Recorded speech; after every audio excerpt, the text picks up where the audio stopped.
Hello to all of the real progressives out there. Thank you so much for tuning in today. I apologize for the odd timing. I had some technical difficulties with my internet connection this morning, so we're going live at a weird time. I'm sure with the NFL playoffs going on that there are a lot of viewers who may be elsewhere at the moment. Just want to remind you all that you can catch these shows anytime on the Real Progress in Action YouTube channel, as well as shorter clips that we cut up and post throughout the week on each segment that I talk about. So make sure you're subscribed, Real Progress in Action. Hit that like button and comment if you guys don't mind. It helps us with the algorithm, which, I'm sure a lot of you know YouTube has been awful for independent sources as of late. So on that note, as usual, go to realprogressives.org if you want to learn more about our organization or contribute. You can find our Patreon there. We very much appreciate it if you can become a member and throw us $1 or $2 a month. Great content there, articles, podcasts, all sorts of stuff. Our founder and CEO, Steve Grumbine, is a couple weeks into his new show, The Rogue Scholar. Make sure you're not missing any of those fantastic episodes. He also does the Macro and Cheese podcast. Don't miss Jody's show, The Up and Up, which focuses on activism and talks to political activists from around the country. Don't miss MMT Mondays every Monday evening with Jabari Morris, talking about economics from an MMT lens and explaining modern monetary theory. And today aside, you can always catch me on Sundays, 2 Eastern, 11 Pacific. Today it's a bit of an odd time, and I again apologize for the inconvenience to any particular viewers. Realprogressives.org for any more information or to support our group. So I wanted to start by talking a little bit about this situation with COVID tests and the Biden administration's late response. Just to go over some of the background before we get into the latest update. Some of you may remember a few weeks back, Press Secretary Jen Psaki was asked about this and literally laughed, like gave her visceral response was to laugh at the notion of providing American citizens with COVID tests. And to put that in context, many countries around the world have long been offering tests and masks and other strategies to try to combat the spread of COVID. But to the Biden administration, that was a laughable concept as they tried to force everybody back to work and force everybody's kids back to school and act as though we are somehow on the other end of this pandemic while over 1 million Americans have COVID. So their initial response was to literally laugh at the notion of giving out COVID tests to people. And it slowly kind of evolved, right? So from there, they got blowback and realized that that probably was not a great position to take when most of what they ran on was being competent on COVID, unlike Trump. So they came out with a plan that basically forced private insurers to cover COVID tests and reimburse those who are covered on private insurance for COVID tests that they had previously bought.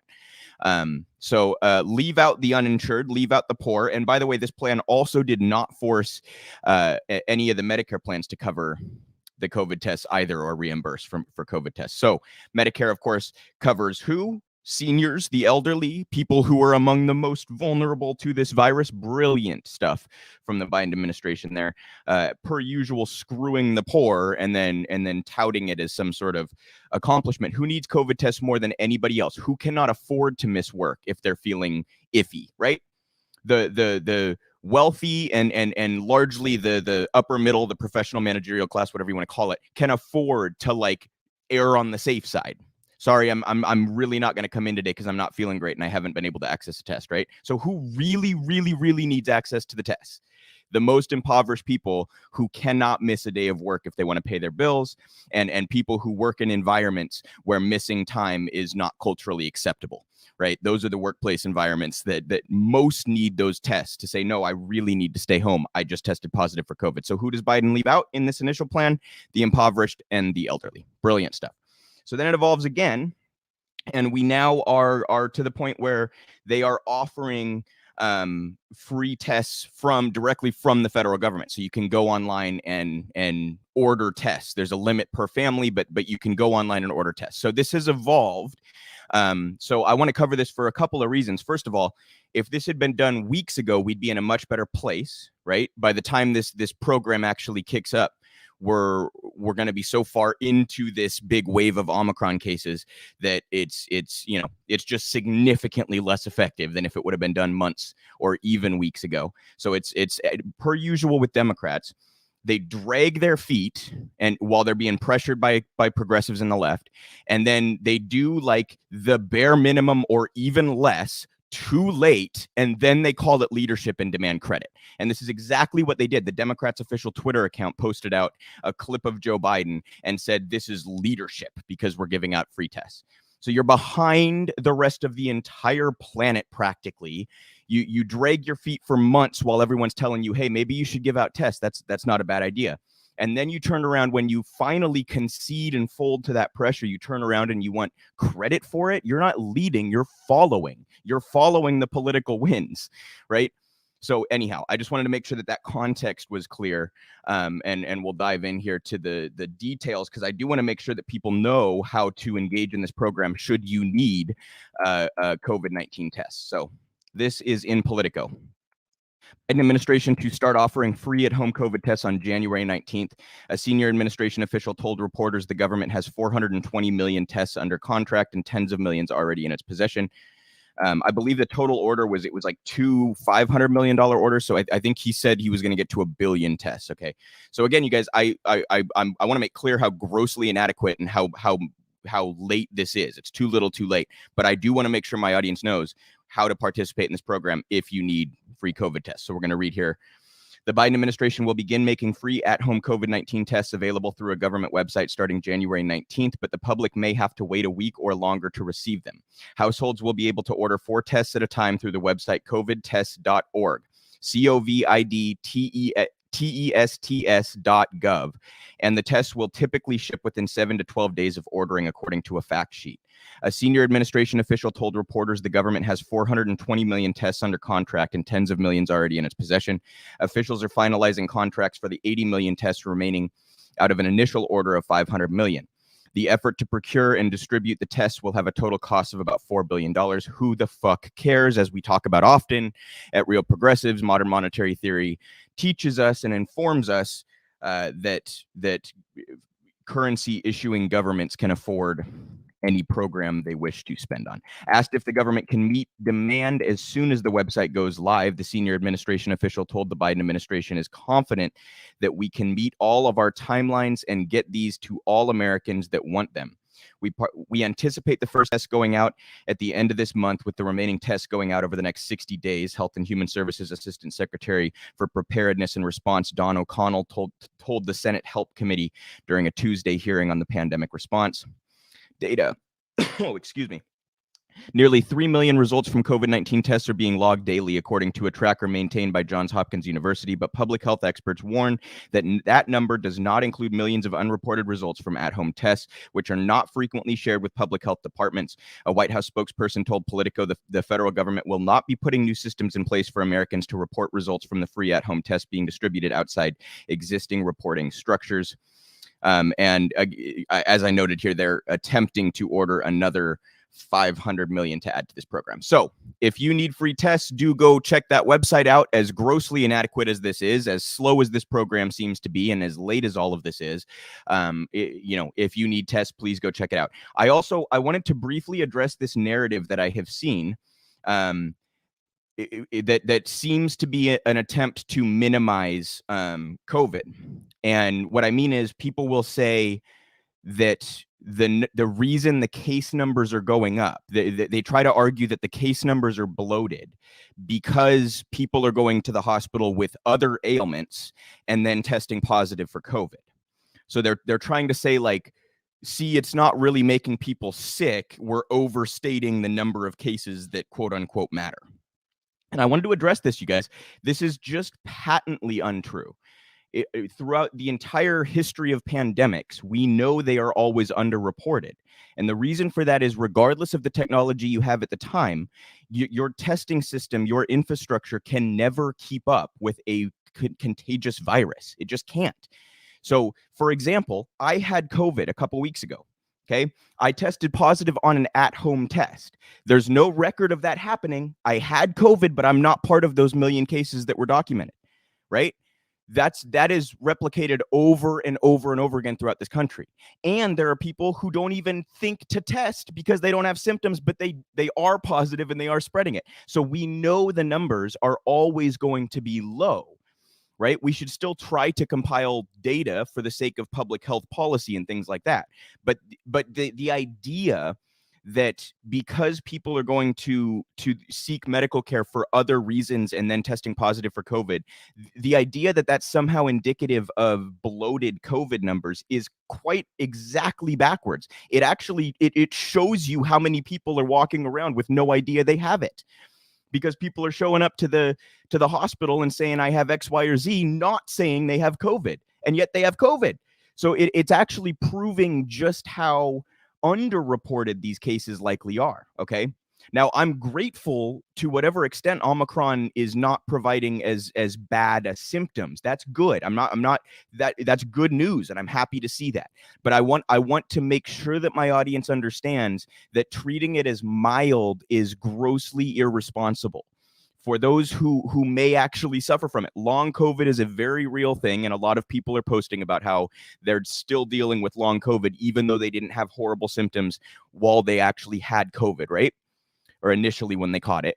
So there's all these other complications that we don't totally understand. There's been evidence of long-term organ damage and nervous system damage and things like this that we don't fully understand yet because it's still too new. So to treat it as mild and just sort of accept that it's endemic and that everybody's going to get it is not, in my view, a very responsible approach to the problem. Okay, I just want to encourage everybody to take it seriously, to treat your fellow community members with the respect that you would want them to treat you and your family with. Wear that N95 mask if you can get your hands on it. Distance from people, wash your hands and sanitize, get vaccinated if you haven't been vaccinated, support public policy that includes early treatments and all that stuff, funding for treatments, all that stuff, public health infrastructure. There's a lot that can be done, okay? And I'm upset with the Democrats and the media for centering their entire strategy and narrative around the vaccines without acknowledging all the other strategies that could be used and implemented to try to stop the spread of this thing. So Biden, too little, too late.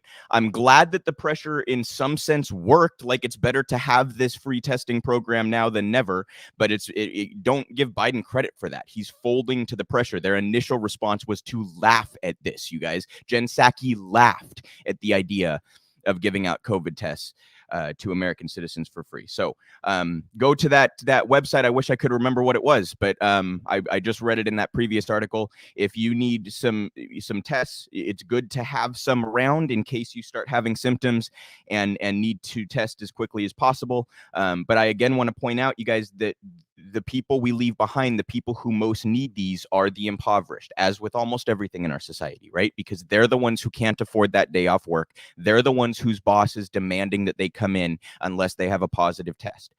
Okay. So this is part of any reasonable strategy to combat COVID is getting tests widespread and having access to tests for absolutely everybody. And shame on the Biden administration for being so far behind in this and for being so callous in their initial response to the very suggestion that they, create a program for free COVID tests.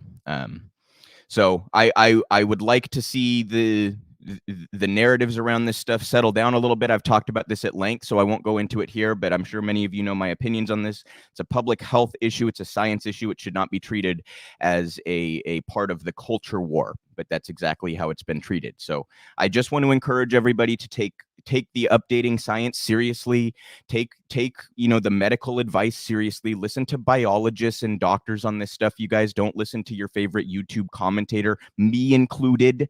Okay, go listen to the experts on this stuff and participate in any strategies that can help keep you, your family, your loved ones, your community members safe from this disease. So I want to talk a little bit about Eric Adams' horrendous start to his term as mayor of New York City. Adams has only been in office for a few weeks, I think, at this point. And we covered, I believe it was last week, that he had appointed his brother to deputy commissioner of the New York police force, and had also appointed a previously corrupt cop who'd been implicated in a bribery scandal to a high-ranking advisory position in the mayor's office that would essentially, I don't know if oversees the right word, but perhaps act as a liaison between the mayor and the police department. Okay, so He's already off to a horrible start. That was in his first week. He decides that it's somehow worth the public blowback to appoint his fucking brother to deputy commissioner and appoint a corrupt cop to a top advisory position. And now we have a new update pertaining to, I'm sure a number of you saw the building fire in the Bronx. That happened recently due to be very clear, they keep saying it's about a space heater. Let me translate that. That means a landlord did not provide adequate heating to the building, and then tenants had to go use space heaters. So that isn't, it's not, notice the blame is always on the powerless. It's always, well, you shouldn't have used a space heater. What, they should have frozen to fucking death? I mean, I'm sorry, give me a break. That's on the landlord. It's like, it reminds me of that trucker story in Colorado, right? Oh, your company didn't maintenance your truck properly, we're going to charge you with vehicular homicide or manslaughter or whatever they charged them. It's insane, right? We'll blame the powerless instead of blaming the institution that caused the problem. So anyhow, this is in city and state New York. Adams' real estate ties called into question after Bronx fire. The mayor's relationship to the burned building's landlord, along with his close the door directive in the wake of the tragedy, are raising eyebrows. Mayor Eric Adams, in the wake of the deadly Bronx fire at a Mitchell-Lama apartment complex where residents have said there were persistent maintenance issues, told New Yorkers the key message he wants them to take from the tragedy is to close the door. The plea, one that's been made for years by fire officials who say the practice can stop rapid spread of flames, has been heavily politicized in recent days. Some, such as the New York City chapter of the Democratic Socialists of America, have even gone as far as to say the comment takes the onus off of landlords and instead focuses the blame on the fire's victims. That's exactly what it does. It's victim blaming. It's exactly what it does. Ending the institutional failures and victim blaming. A second storyline has emerged from the Bronx fire in relation to Adams' dealings with landlords. One of the part-time owners of Twin Parks is a member of the transition team. The optics surrounding what's being called Adams' first big test in some ways don't look great, especially for a mayor who made headlines during the race as the most real estate friendly candidate, experts told City and State.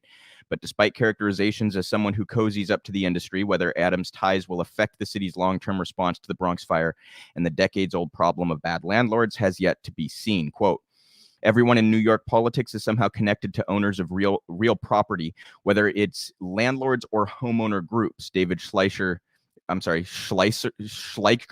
Jesus Christ, I butchered that one, didn't I? A professor at Yale Law and expert in New York City politics told City and State. Adams' platform on housing issues, he said, has been pretty spare, but noted the mayor's politics have not traditionally been driven by the politics of tenant activists. That's to put it lightly, isn't it? Eric Adams' deep connections to big real estate in New York. This was an issue commonly raised during the campaign, and now he's been connected to this particular landlord who has been widely accused of systemic maintenance issues.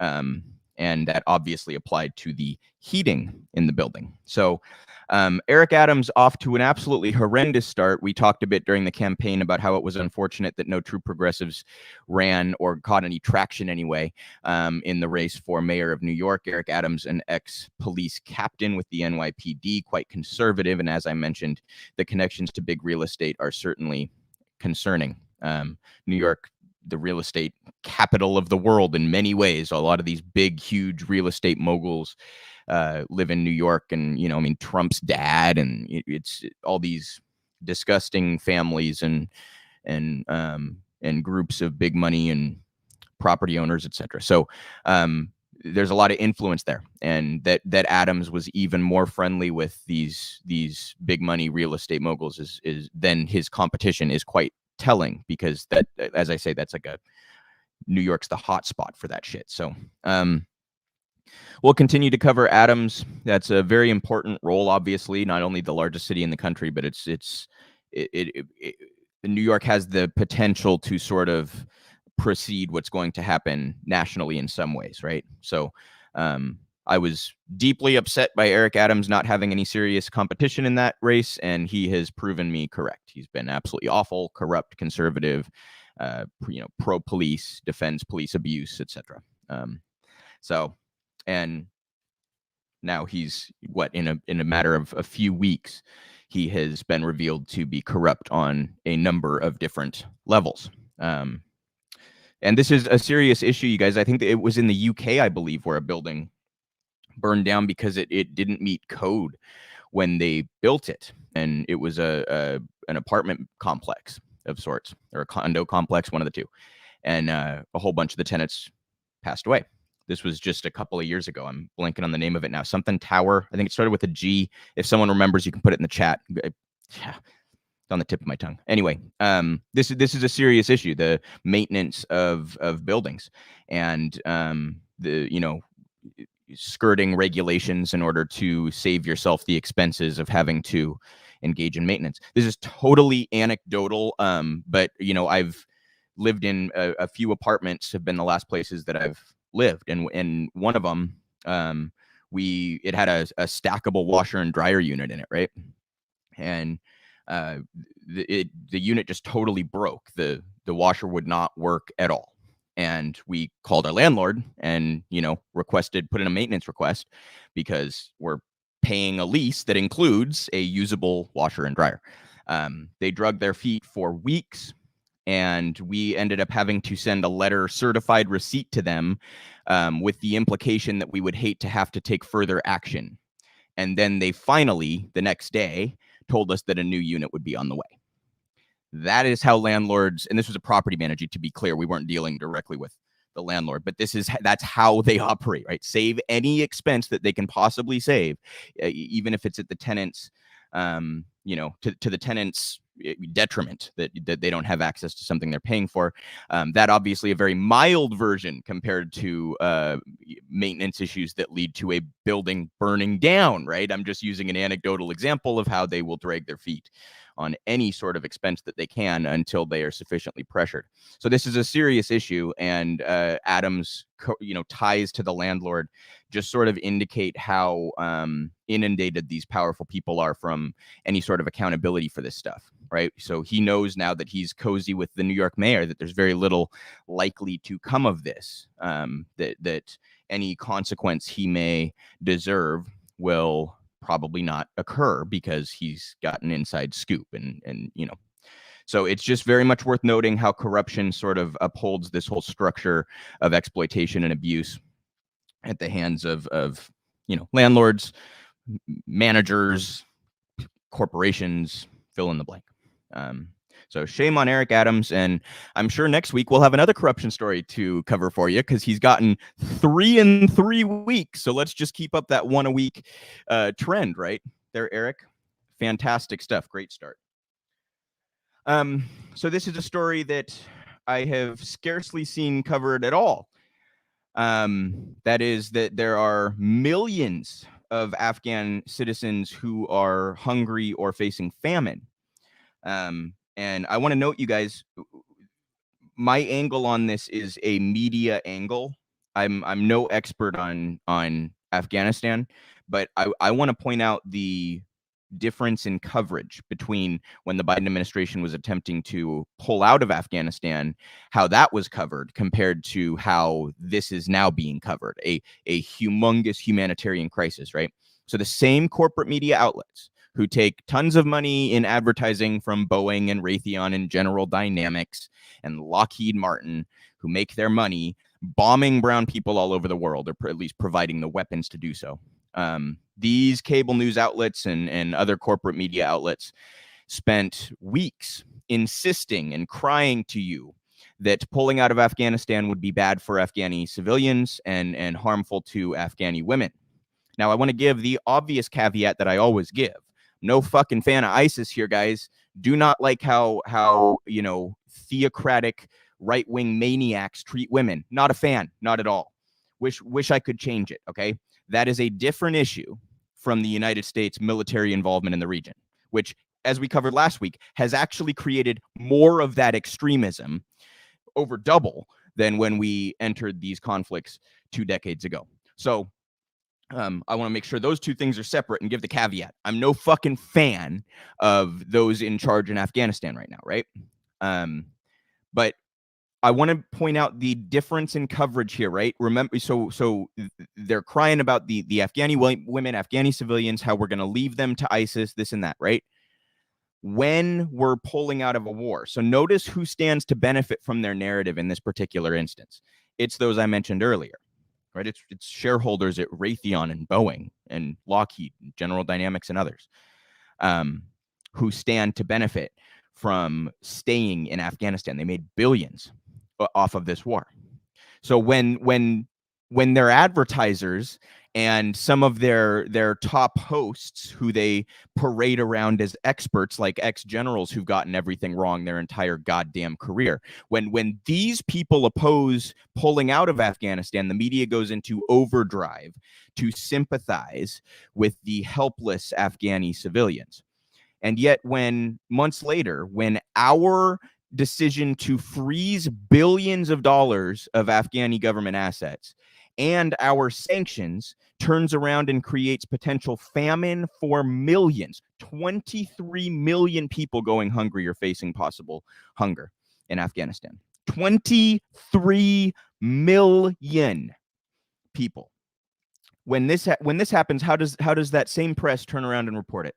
Guess what we've gotten from cable news. I saw this analysis. This was a few days old, so they may have covered it a little bit since then. But a few days ago, there was an analysis that found that cable news channels had spent an entire 6 minutes since September talking about Afghanistan.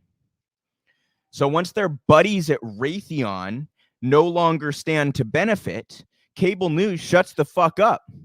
Do they really care about those starving Afghani civilians and the women in Afghanistan who are facing horrendous treatment and oppression, etc.? Do they care? No, they don't care. They just want to use them as a tool to support the military-industrial complex, support their advertisers, their donors, right? Their elite class in DC who seem to see any problem and think, oh, well, we should do a war about it. That's who they care about protecting and propping up. It's manufacturing consent. Very simple concept, right? That's all that was. We found a tool we can exploit. By the way, how shameful to use people who are suffering in this manner. How disgusting that they would do so in a way where they tried to portray themselves as taking the moral high ground. It's nauseating. It should make your stomach lurch. I mean, that's just gross. But this is what they did. And now they're silent, right? Nothing to say now that millions are facing famine and starving. Nothing to say. Disgraceful. This is in Esquire. We don't care that Afghans are starving because the outrage was always about American humiliation. The real problem with the withdrawal was not that it left the Taliban in power and the rights of women, Afghan women and girls in peril. It was an affront to American exceptionalism. Like most Americans, I rarely thought about Afghanistan day to day, even while my own country was occupying it. In fairness, when that's the state of affairs from the time you're 10 years old, it kind of cuts into the novelty of it all.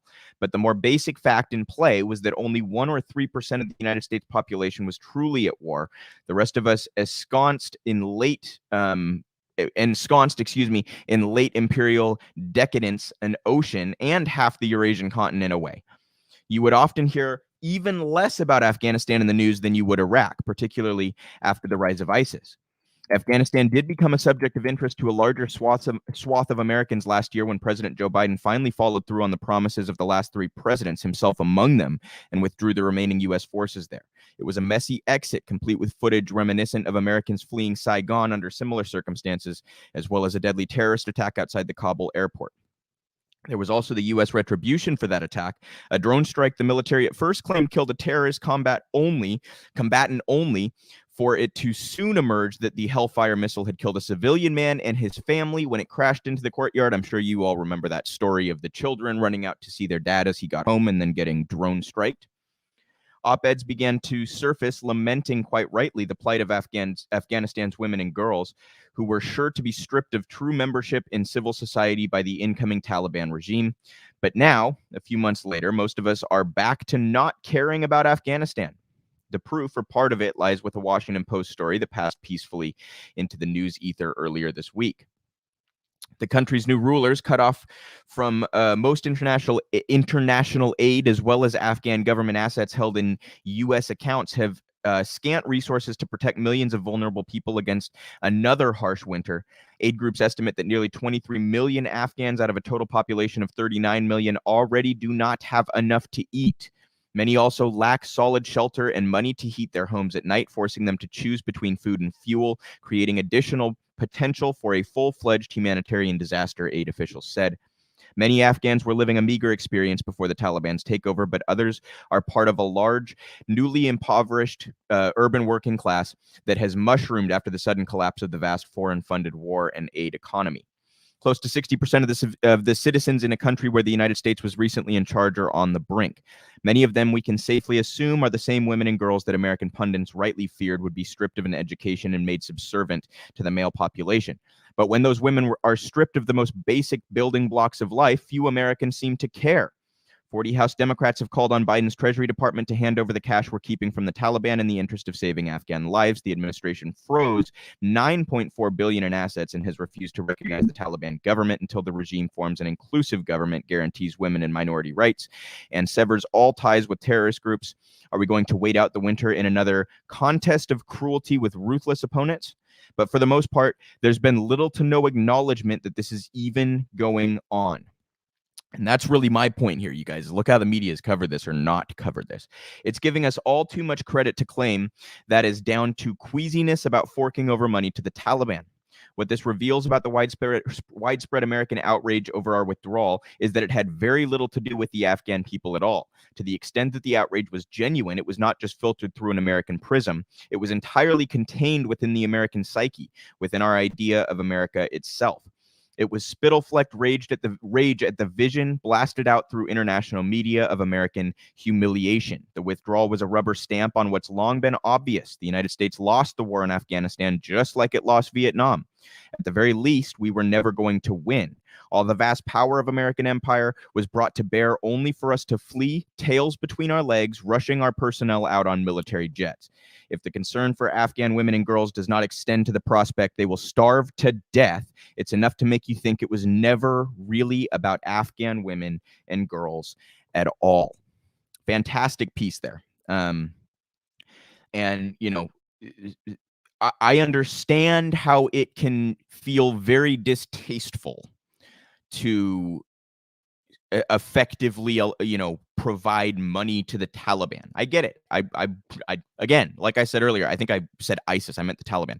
They're kind of fighting ISIS in Afghanistan, but the Taliban's in control.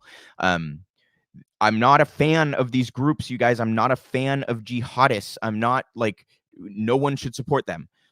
That is different from, should we freeze their assets in a manner that forces millions into starvation? This is like, our sanctions regime is another example of this kind of conduct, where I don't support the majority of the governments who we've sanctioned. Some of them are actually great, but you know, like Iran is an example. I do not support the right-wing authoritarian theocratic government in Iran. I don't support it. I also don't support our sanctions there. Okay? So this policy in Afghanistan is serving to harm the very constituents, the very women and children, the very civilians that we were hand-wringing about during the pullout of troops. So you see how conveniently and how quickly the narrative or the decision whether or not to cover something flips on a dime based upon who stands to benefit and who does not. So when Raytheon doesn't stand to benefit, we could give a fuck about the 23 million Afghan civilians. But when Raytheon stands to lose a nice big, you know, stream of income as we pull out of a war, well, now we suddenly care about the civilians. The corporate media has revealed themselves. They have taken their mask off and told on themselves with this one. It's such a rapid turnaround. It's so brazen. It's so obvious. And you all should take note of this in determining what sources are worthy of your time and your viewership. And certainly the networks who parade these war criminals like John Bolton up there as though they're experts would be in the category of, please do not listen to these fucking maniacs who are taking their money from Boeing. And I've mentioned this a number of times before, but I always feel the need when it comes up, you guys. Why does Boeing run an ad on CNN? Just as one example. Why does Boeing run an ad on CNN? Can you, the viewer at home, afford a 737? Do you have hundreds of millions of dollars? That's, of course, not the reason. They're not selling a product. They're, first of all, in a simple sense, they're trying to maintain a positive, public view on their brand. But more importantly, what they're doing is buying influence from CNN and whatever other network they're advertising on. To them, it's well worth their money to ensure that all of the coverage favors these wars that they get to reap massive profits from. So just take note of how various outlets cover these things and when they decide to care about civilians around the world and when they do not. And I've showed this clip before. This was when I was first with Real Progressives. One of my first streams, I showed this clip, but it's just so it's just a great clip going back from World War II to now. Well, really, it stops 20 years ago because the clip is from 20 years ago. But this is Noam Chomsky explaining how every single post-World War II president belongs at The Hague. And this is him defending that statement, and he's exactly right. So this is just to, it's not necessarily directly related to the story we were just covering about Afghanistan, but I just want to show you guys the depravity of U.S. foreign policy going back over half a century. And of course, you can add Bush Jr., Obama, Trump, and Biden to this list. Chomsky only gets to the point where where this interview was done in the early 2000s. So this is Noam Chomsky talking about explaining one by one how each post-World War II president belongs at The Hague. If the Nuremberg principles were applied, every post-World War II president would be indictable. It's probably true. Can we run down them real fast? What did Eisenhower do that you would indict him for? Eisenhower overthrew the conservative nationalist government of Iran with a military coup.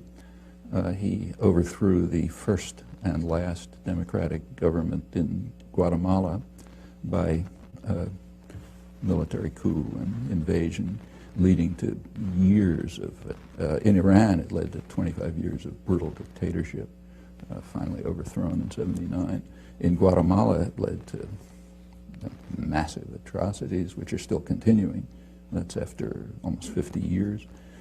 In Indonesia, this wasn't known until recently, but he conducted the major clandestine terror operation of the post-war period up until Cuba and Nicaragua in an effort to break up Indonesia, strip off the outer islands where most of the resources are, and undermine what was then considered as a threat of Indonesian democracy.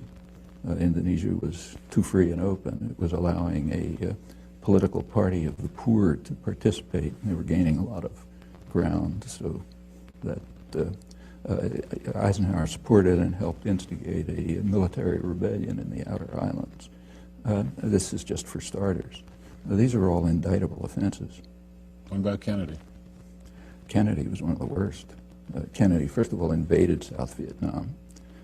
During the Eisenhower administration, they had blocked a political settlement in 1954 and instituted a kind of a Latin American-style terror state, which had killed maybe 60 or 70,000 people by the end of the Eisenhower period, and had instigated a response, a reaction. Kennedy recognized that it couldn't be controlled internally, so he simply invaded. In 1962, about a third of the bombing missions were carried out by the U.S. Air Force in U.S. planes with South Vietnamese insignia, but U.S. pilot. He authorized napalm. He began the use of chemical weapons to destroy food crops. They began programs which drove millions of people into what amounted to concentration camps. Now, that's aggression. In the case of Cuba, it was just a massive campaign of international terrorism, which almost led to the destruction of the world, led to the missile crisis. And we can continue. Again, these are all indictable offenses. About Johnson? Well, Johnson expanded the war in Indochina to the point where it ended up probably leaving 3 or 4 million people dead. He invaded the Dominican Republic to block what looked like a potential democratic revolution there, supported the Israeli occupation in its early stages. Again, we can go around the world. Take, say, Carter. You know, I'll get there, but Nixon's next. Nixon, we don't even have to talk about. We can skip that one, okay? But Ford, then Ford. Well, Ford was only there for a short time, but long enough to endorse the Indonesian invasion of East Timor, which became about as close to genocide as anything in the modern period. They pretended to oppose it, but secretly supported, in fact, not so secretly. The U.S., immediately after the invasion, the U.S. did join the rest of the world in formally condemning it at the Security Council. But Ambassador Moynihan was kind enough to explain to us, in his words, that his instructions were to render the United Nations utterly ineffective in any actions it might take to counter the Indonesian invasion. And he says proudly that he did this with considerable success. His next sentence says, in the next few months, it seems that about 60,000 people were killed. And then he goes off to the next topic. That's the first few months, went on to probably hundreds of thousands. Formally, the U.S. Announced a boycott of weapons, but secretly it increased the supply of weapons, including counterinsurgency equipment, so that the Indonesians could consummate the invasion. That's just a short period in office, but that's indictable. Seriously, in fact, that's a major war crime. Carter? Carter increased, as the Indonesian atrocities were increasing. They peaked in 1978. Carter's flow of weapons to Indonesia increased. When Congress imposed human rights restrictions, by then there was a human rights movement in Congress, to block the flow of advanced weaponry to Indonesia, Carter arranged through Mondale, vice president, to get Israel to send U.S. Skyhawks to Indonesia to enable Indonesia to complete what turned out to be near genocide, killing maybe a quarter of the population or something. In the Middle East, Carter just won the Nobel Prize. His great achievement was the Camp David agreements. The Camp David agreements are presented as a diplomatic triumph for the United States. In fact, they were a diplomatic catastrophe. At Camp David, the United States and Israel accepted, finally, Egypt's 1971 offer, which they had then, U.S. had rejected at the time, except that now it was worse from the U.S.-Israeli point of view because it included the Palestinians. In order to get Israel to accept Egypt's 1971 offer, after a major war and atrocities and so on, Carter raised aid, military and other aid to Israel, to more than 50% of total aid worldwide.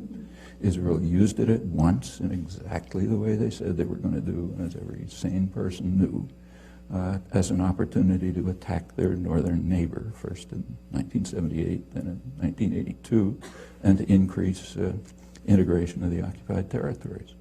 And that's for starters. We can continue. Reagan?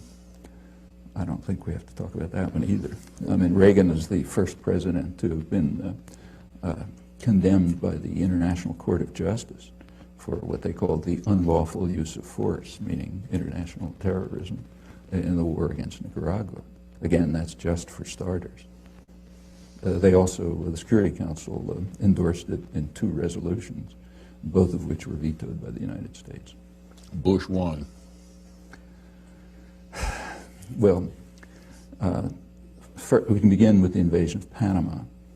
The invasion of Panama, which, according to the Panamanians, killed about 3,000 people, since it's never investigated. We don't know if that's true or not. This was done in order to kidnap a disobedient thug who had been supported by the United States right through his worst atrocities. Noriega. He was brought to Florida and tried for crimes that he committed mostly on the CIA payroll. Okay, that's aggression. We could go into the details of the war in Iraq, but there were plainly opportunities for, they might not have worked, we don't know, but there were opportunities for diplomatic settlement, which the Bush administration refused to consider. And incidentally, the press would not report, with a single exception. And Long Island Newsday, which did report the whole story throughout accurately, and is the only newspaper in the country to have done so. The Bush administration then did attack, and the attack was carried out in a manner which is criminal under the laws of war. They attacked infrastructure. I mean, if you attack New York City and you destroy the electrical system, the power system, the sewage systems, and so on, that amounts to biological warfare, and that's the nature of the attack. Then came a sanctions regime, which it's mostly Clinton, but began with Bush, which is, by conservative estimates, killed hundreds of thousands of people while strengthening Saddam Hussein. That takes us off to Clinton, which that's the beginning, but that's by no means the end. We can run through it. Well, we can run through that one case suffices. All right. But there are plenty of others. Bush too? Well, let's go on with Clinton. Okay. And one of Clinton's minor escapades, very minor, was sending a couple of cruise missiles to the Sudan to destroy what they knew to be a pharmaceutical plant. There was no intelligence failure. According to the only estimates we have from the German ambassador and the regional director of Near East Foundation, who does field work in Sudan, both of them estimate several tens of thousands of deaths from one cruise missile attack. It's pretty serious. If somebody did that to us, we'd regard it as bad news. And again, we can continue. In the Middle East, for example, Clinton began by declaring past UN resolutions, in the words of his administration, obsolete and anachronistic. Okay, so we're finished with that. No more international law. Then comes a period called a peace process, except that during the peace process, Israeli settlement, which means settlement paid for by the U.S. taxpayer and supported by U.S. military aid and diplomacy, continually increased. The most extreme year was Clinton's last year, the highest level of settlement, the highest since 1992. Meanwhile, the territories were cantonized, broken up into small regions with infrastructure projects and new settlement. I don't know what you call that, but it's under military occupation. And if anyone else was doing it, we'd call it a war crime. And again, we can continue. Bush too, I don't think we have to discuss. So one by one, and each time he's like, and I could go on, right? The point that I think sort of stands out as it pertains to the current foreign policy and our current engagements around the world is when he said that Clinton's administration essentially deemed international law obsolete and anachronistic, and that was their official term, the language that they use. Obsolete and anachronistic. Well, that's how we find ourselves today, with a brutal, murderous regime of sanctions that cost countries around the world their ability to bring in necessities, medical supplies, food, et cetera, et cetera. That's how we end up, participating in the genocide in Yemen. This is how we end up ignoring the rest of the world as it pertains to Israel's crimes in the West Bank and Gaza. This is how we end up vetoing resolutions that criticize our allies for crimes against humanity, et cetera, et cetera, et cetera. So that's, the point that stands out to me is that during the Clinton administration, there was this very clear pivot to a position where we basically just said, we don't give a fuck what the rest of the world thinks. And that, has certainly played itself out over the last 20 to 30 years since. So Again, I know I've showed that clip before and that it's not specific to any of the stuff that we're dealing with today, but Chomsky breaking down how each president seems to participate in this same general dynamic to some capacity or another. And all of the post-World War II presidents do belong at The Hague. They're all war criminals. And that includes those he didn't get to, right? Those since that video. So we will keep an eye on the situation in Afghanistan, but just note how the media chooses to cover this and when they choose to, pretend to care about civilians in various countries around the world, including women in Afghanistan.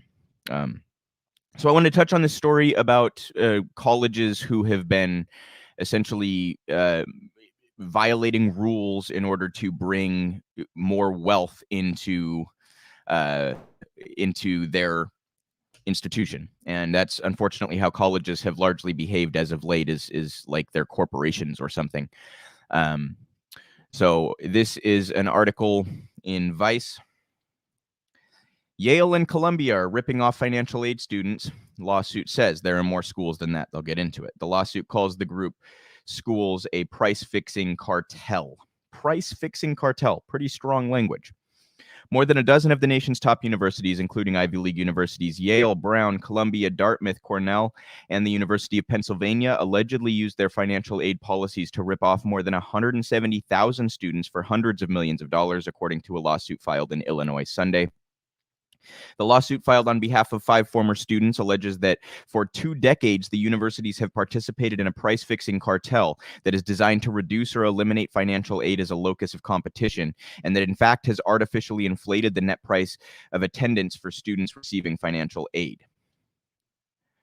The cartel refers to the 568 Presidents Group, a committee of private colleges and universities formed in the late 1990s to create a consensus methodology for determining the family's ability to pay for college, or a formula for financial aid, according to the group's website. The group was formed after high-profile Justice Department antitrust lawsuits against the Massachusetts Institute of Technology and several Ivy League universities for engaging in fixing the price of tuition and faculty salaries. Federal antitrust legislation passed in '94, further regulating the process, saying that colleges can work together to share some financial aid information, including a common application for financial aid. That regulation, under Section 568 of the Improving America's School Act of 1994, offers exemptions to antitrust lawsuits, such as the ones faced by MIT and the Ivy League schools, if universities don't factor students' financial needs into their admission decisions. But the lawsuit alleges that by coordinating through the group, the universities have explicitly aimed to reduce or eliminate price competition among its members, and thus do not qualify for the exemption. A Yale spokesperson told the Wall Street Journal, which first reported the lawsuit, that the university's financial aid policy is 100% compliant with all applicable laws. I'm sure it is. Eric Rosen, a former assistant U.S. attorney in Pittsburgh and Boston who served as the lead prosecutor in the Varsity Blues college admission scandal trials, is one of the lawyers working on behalf of the plaintiffs. Quote, while conspiring together on a method of awarding financial aid which raises net tuition prices, defendants also consider the wealth of applicants and their families in making admissions decisions, Rosen told the Wall Street Journal. 10 other top universities that are or have been part of the 568 Presidents Group over the last 2 decades are named as defendants in the lawsuit, including MIT, Duke, Emory, Rice, Georgetown, Northwestern, Notre Dame, and more. The other schools named in the lawsuit either declined to comment or did not respond to requests for comment, according to the Wall Street Journal. Lawsuit says that more than 170,000 students who received need-based financial aid since 2003, as well as anyone who helped them pay their tuition, such as parents and guardians, are potential plaintiffs in a case action against the colleges. Quote, in critical respects, elite private universities like defendants are gatekeepers to the American dream, the lawsuit says. Defendants' misconduct is therefore particularly egregious because it has narrowed a critical pathway to upward mobility that admissions to their institutions represents. And that last bit is really key, you guys, because these top flight universities, and I don't think this is right, but just in describing the way that it is, these top flight universities end up having a disproportional impact on the powerful, on decision makers, on who gets to have massive wealth and who doesn't.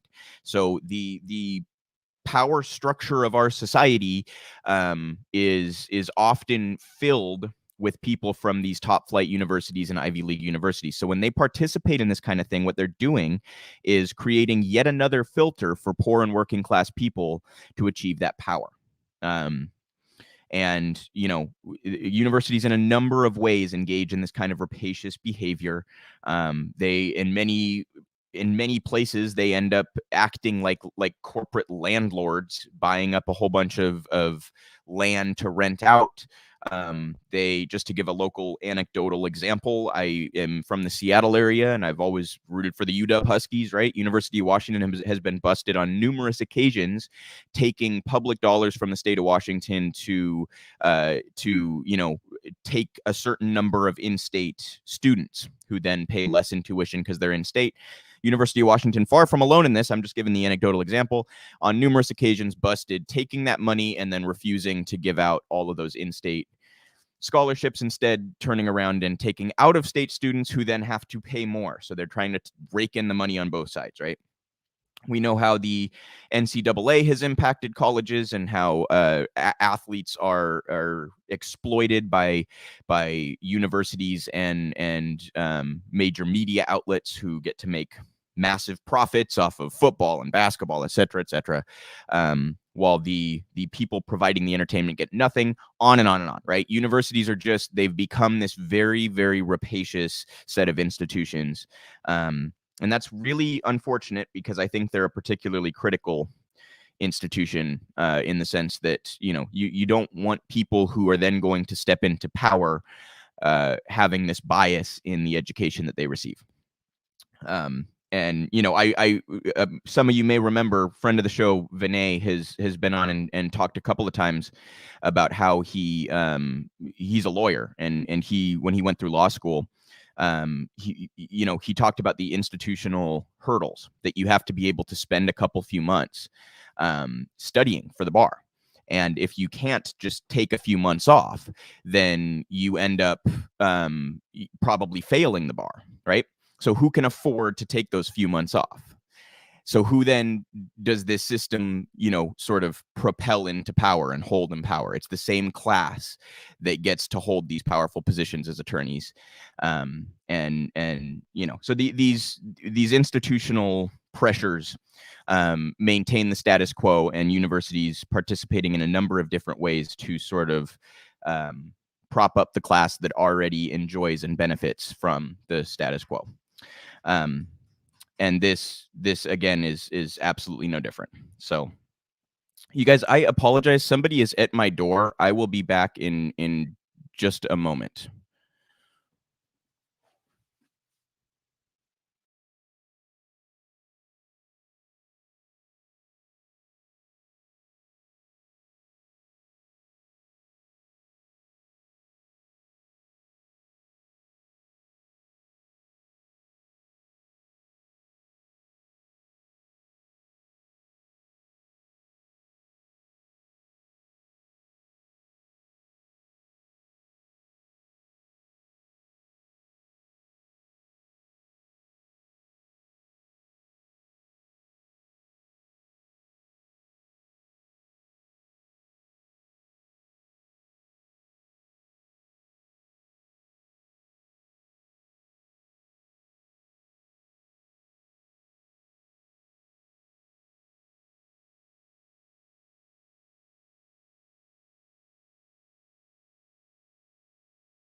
I am so sorry about that, you guys. A family member could not get a hold of me and was worried, so came to my door, and I am so sorry about that.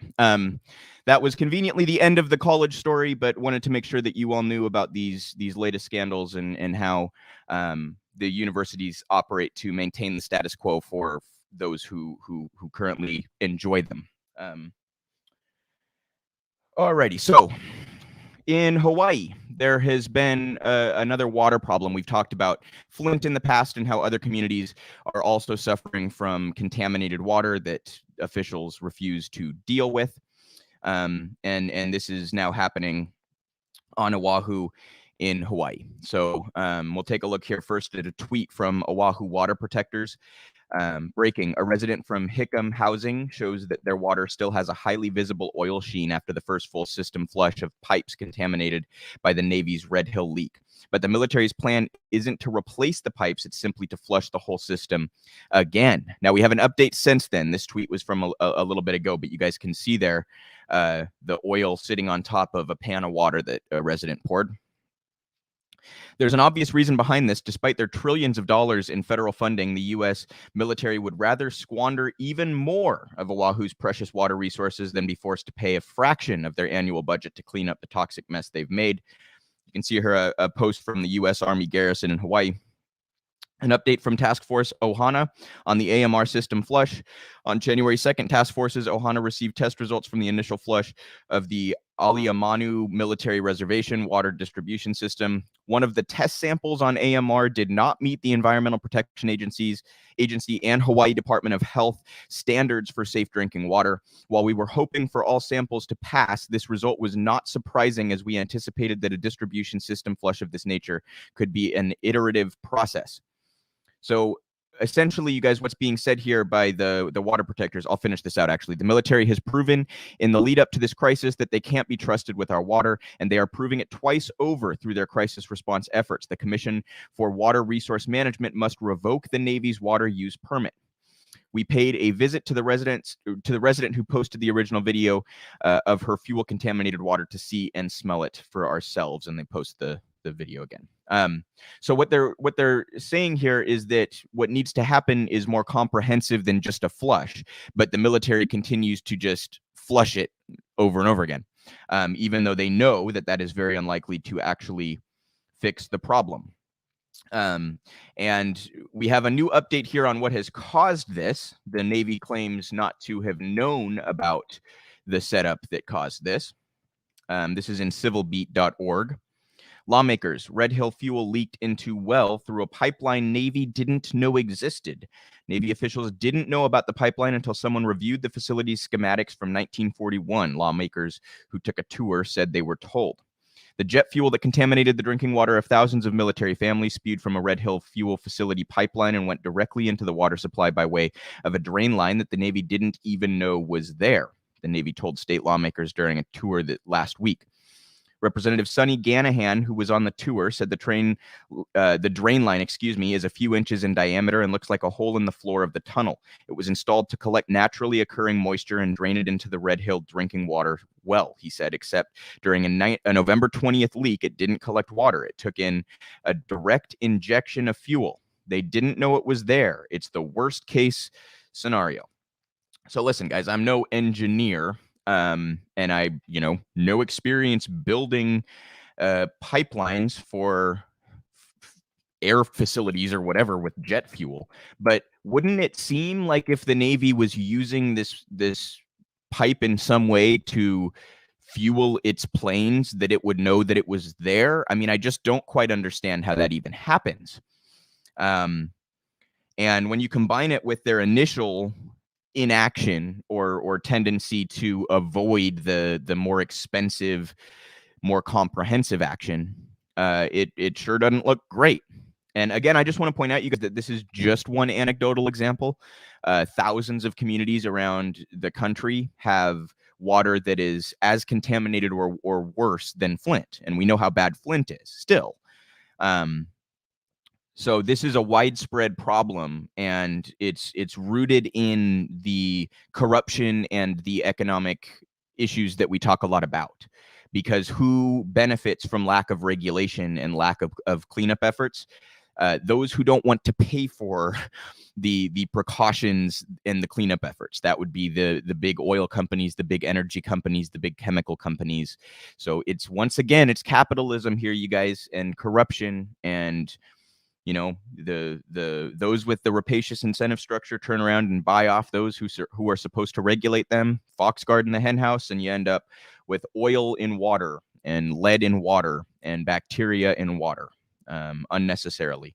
This would seem, wouldn't you think that as technology progresses, like one of the things that we would have pretty under control is something like water quality? But instead, we spend endlessly on developing new weapons and things of this nature while neglecting our citizens. How much military equipment is being uselessly purchased right now just so that it can sit on some lot somewhere for the sake of giant contractors getting to make an extra few bucks? How much of that is going on while we let communities drink oil and lead and bacteria? It's outrageous.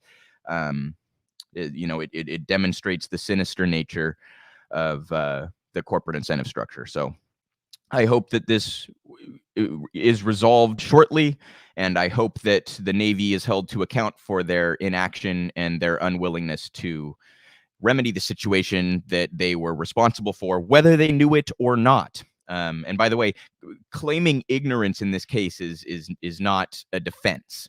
To say we didn't know about the pipeline that we were using to fuel our jets is not, that doesn't make you look any better, okay? So, I just want to make my audience aware that water quality is a very serious issue all over the place, whether it's the military or big oil or whoever.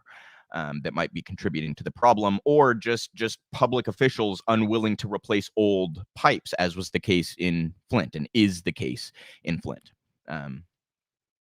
So we have a story here coming from Mali. This is quite interesting. So there are new sanctions from the ECOWAS that have been inflicted upon Mali, and their citizens protested this. So it's, again, I want to just make clear off the bat, you guys, I'm no expert in domestic Malian policy, but I thought this was interesting and worth sharing. This is in Al Jazeera. Malians rally after army calls for protests over ECOWAS sanctions. Thousands protest across Mali in support of ruling military after West Africa bloc imposed sanctions over delayed vote.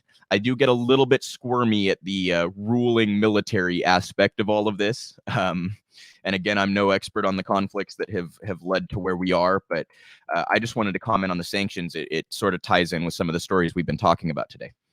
Malians have taken to the streets en masse after the country's ruling military called for protests against stringent sanctions imposed by the Economic Community of West African States over delayed elections. Thousands of people wearing the national colors of red, yellow, and green gathered in a central square in Mali's capital on Friday for a rally staged by the military government. People poured into Independence Square in Bamako, holding up signs that read "Down with ECOWAS" and "Down with France," and singing patriotic songs. Al Jazeera's Nicholas Hake, reporting from Dakar in neighboring Senegal, said Friday's protests swelled to thousands of people across the country. I should have pulled this up, you guys. I saw on Twitter a video, kind of a pan that was taken of a huge crowd that was participating in this. It was quite a few people. People had gathered as an act of defiance to the sanctions, as well as in a show of support of the leadership of Mali, Hake said. Leaders from the 15-member ECOWAS bloc agreed to sanction Mali last week, imposing a trade embargo and shutting its members' land and air borders with the country. The move, which was later backed by the United States, the European Union, and former colonial power France, followed a proposal by Mali's army to hold elections in December 2025 instead of in February, as originally agreed. The military cast the sanctions as extreme and inhumane and called for demonstrations. Strongman Colonel Assimi Goïta, who first took power in a coup in August 2020, has also urged Malians to defend our homeland. On Friday, his office said the interim government had developed a response plan to the potentially crippling sanctions without specifying details. It added that the government remained open to dialogue with regional institutions and did not intend to engage in arm wrestling. According to Hake, in the last couple of days since sanctions were imposed, the price of basic necessities such as rice has gone up. Quote, "It's going to become increasingly difficult for the government to pay civil servants and soldiers on the front line if it cannot access its own funds from the regional central bank," he said. So you might notice something similar here with the story that we did earlier about Afghanistan, freezing funds and implementing sanctions that end up being detrimental to the population. And I want to make sure that my audience understands the separation here between support for citizens in various countries around the world and support for their governments. Those are very different things. And these sanctions end up hitting civilians. Okay. So while the justification for the policy in Afghanistan will undoubtedly be that we don't want to provide funds to the Taliban, and while the justification for the sanctions in Mali will undoubtedly be we do not want to provide funds to the ruling military, that is just not a sensible or coherent justification. Because you are actually hitting citizens, you're hitting the powerless, you're hitting the helpless, as opposed to hitting the people that you purport to be, implementing the policy to oppose. So I again want to give the caveat, you guys, no fan of the Taliban, right? I know nothing about this occupying, ruling military, but that terminology does tend to make me cringe. So I'm not saying this as a blind support for the powers that be in Afghanistan or in Mali. I'm pointing out that our policy hits the helpless and ends up contributing to humanitarian crises all around the world. We have sanctions here. We have sanctions in Iran, Afghanistan. We have sanctions all throughout Latin America, etc. And they are detrimental and harmful to the civilians of these countries, who we also, as I pointed out earlier, will turn around and use as a tool to manufacture consent for our wars. Oh, the humanity. We must stay in Afghanistan because what will the Taliban do to women? But we're gonna go ahead and let them starve by freezing their billions in assets, right? Oh, the humanity, occupying military force, but we're going to go ahead and implement sanctions that cripple the civilians' capacity to access things like food at a reasonable cost, right? On and on. Or medications in Iran. How many people have we kept from medical supplies? On and on and on, right? So my point is, and Chomsky mentioned this about the sanctions regime that started largely under, it really started under Bush Sr., but then was amplified under Clinton, and has since just every president since Clinton has either maintained it or amplified it. So it's a horrific policy that contributes to death and suffering, even if you don't see the pictures of a bomb dropping. It is violence being imposed upon various countries from around the world, and it's in some sense heartwarming to see Malians stand up and protest this and say you should not implement sanctions on us that raise the price of basic food and goods, right? Obviously, and freezing funds of the government to prohibit them from doing anything about it. All this stuff, it's disgusting. It's nauseating. It's violence. So I thought that was an interesting story. We'll continue to cover these sanctions as they evolve. So where are we at here? Yes. So Jerome Powell is the current chair of the Federal Reserve. He was questioned by Senator Elizabeth Warren pertaining to inflation, and Senator Warren actually got Jerome Powell to essentially admit that corporate greed can be a major contributor to inflation. This is something we've covered at length. I read an article from Real Progressives a few weeks ago, written by Artemis. It's a fantastic piece. Go read it if you missed that segment. And it was about how corporate greed causes inflation, not public spending. And again, just to give the caveat, you guys, MMT acknowledges that inflation is a constraint on spending. But we also acknowledge the nuance that we are nowhere near inflation that is caused by public spending, by the demand side. So go read that piece if you haven't yet. We've covered a couple of times how Kroger was boasting about how they're passing these costs on to their customer and then some, which essentially means they're taking advantage of increased prices to further price gouge because the customer is already expecting it. So record corporate profits would seem to undermine the idea that this is true inflation, right? So I want to show you guys this clip. This is just a couple minutes. This is Jerome Powell being questioned by Elizabeth Warren, making quite an admission and acknowledging that corporate greed is very much a contributing factor to inflation.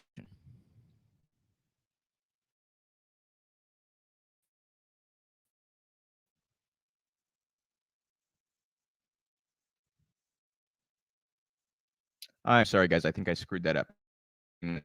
Just a second.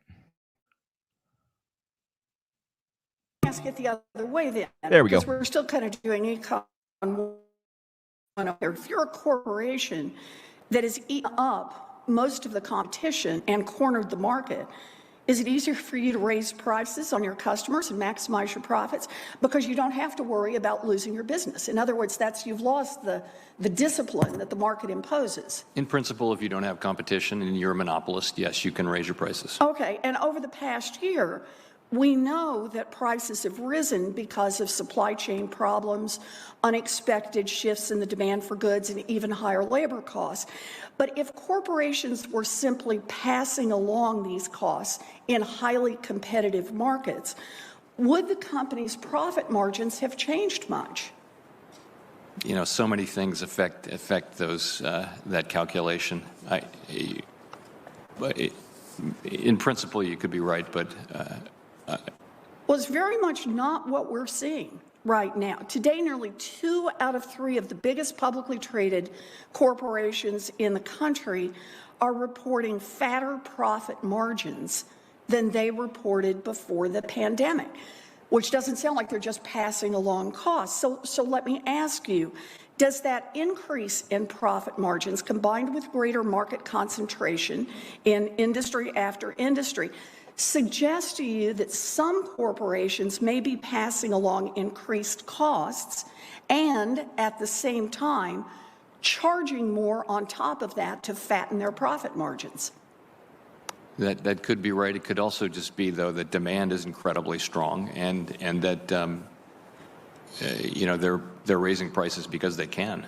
Well, that's the point. They're raising prices because they can, and they're not being competed down. You know, market concentration has allowed giant corporations to hide behind claims of increased cost to fatten their profit margins.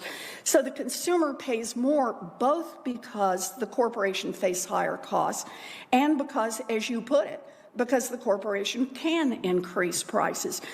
The reason I raise this is that higher prices have many causes, and we can't overlook the role that concentrated corporate power has played in creating the conditions for price gouging. Now, before my time expires, I want to ask you about one. So, you know, I got all the issues in the world with Senator Warren, particularly how she did Bernie and all that kind of stuff. But she's right about this. And she got Jerome Powell to largely admit it. He tried to go down the path of saying, perhaps demand's just so high, but then he admitted, so they can raise prices. They're raising prices because they can. So that would seem to sort of undercut the idea that this is some sort of natural pressure that is forcing corporations to raise prices. No, it's that they're going to raise prices anytime they can, right? We've seen the results too. Kroger closing stores, cutting employees while they're making record profits. So this idea that there's a connection between corporate profits and the well-being of the employees or the livelihood of the employees. If there is a connection, it's almost reverse. As the corporation rakes in more and more, they treat the worker worse and worse. That's almost how it seems, right? They lay off workers, they close stores while they're making record profits, and then they turn around and say, but you just need to increase our profits if you want more stores, right? So they always want it both ways on all of these arguments. And when the labor market is such that there is the slightest bit of leverage for the workers that they want to exploit, they throw a hissy fit, and their corporate media mouthpieces start blabbing on about how too much government spending has caused inflation. And that's just not the true story. It's not the correct way to analyze this stuff. So I just want to tout that article on realprogressives.org from Artemis, as well as we recently did an RP Live event. It was a Zoom call with Dr. Fadl Kaboub. That was a talk focused on inflation. He talked for, I don't know, maybe 20 or 30 minutes about inflation, and then took questions from the audience.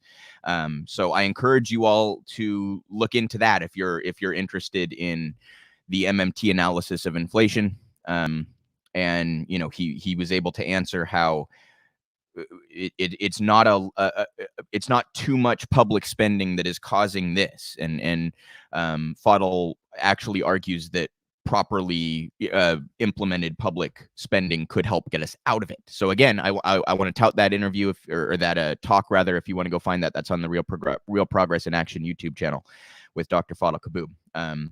But here's Jerome Powell effectively admitting it. Elizabeth Warren got him to admit that the raising prices are because they can. And that's exactly what the story from weeks ago about Kroger acknowledged. So, and speaking of Kroger, we're going to show you guys a few clips here pertaining to the labor movement, which has been quite strong, obviously, over recent months, and that's worth celebrating. So we have some clips from More Perfect Union. As always, you guys, if you don't follow them already, I really encourage you to. They do such fantastic work.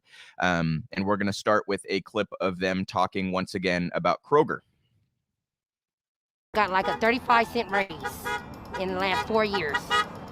I live paycheck to paycheck, yes sir. A lot of our workers has been going through hardship, homelessness. They've been behind their rent, $7,000 or so. We have people that we have to feed, like chip in and buy them meals and stuff. So yes, it's pretty bad. It's very disappointing to know that the CEO made over $20 million, and we have workers here that are struggling every day just to put food on the table and feed their families. It's kind of sad, that a multi-billion-dollar company, doesn't care anymore about their workers.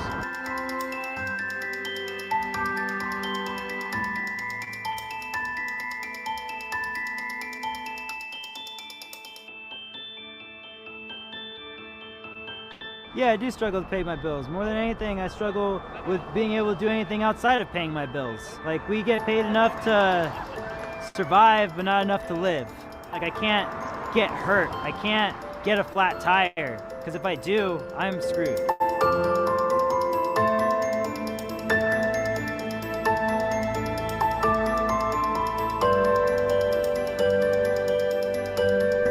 You're giving your third of a week of your time to someone, and you still don't have a place to call home. Like, that's not right.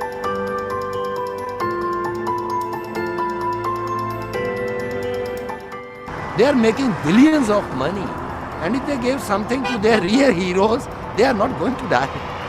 We would like King Soopers to remember who we are and what we do for them. And we'd like them to respect us, protect us, and pay us, because we deserve nothing less than that.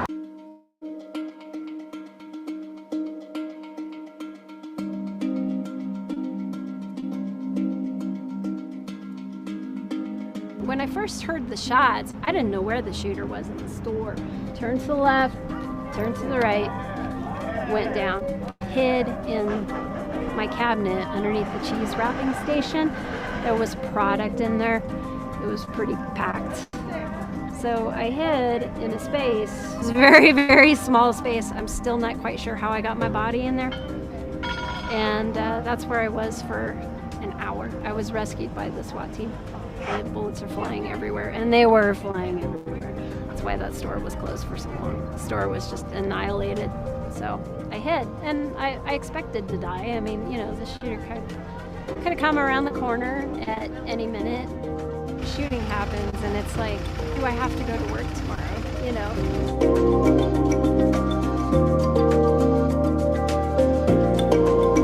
I went back to work 5 weeks after the shooting, way too soon, but I couldn't be at home anymore because I was hearing the gunshots. I was having meltdowns in the store, temper tantrums, all kinds of TSD stuff going on. But the union was always there to help me. I didn't want to use up my sick time, so I just kept working through it. I just decided to move on. I got a wonderful opportunity to become a union steward, and I got on the bargaining committee, and I got to be part of this process. And really, honestly, the union has been the thing that has helped me to heal.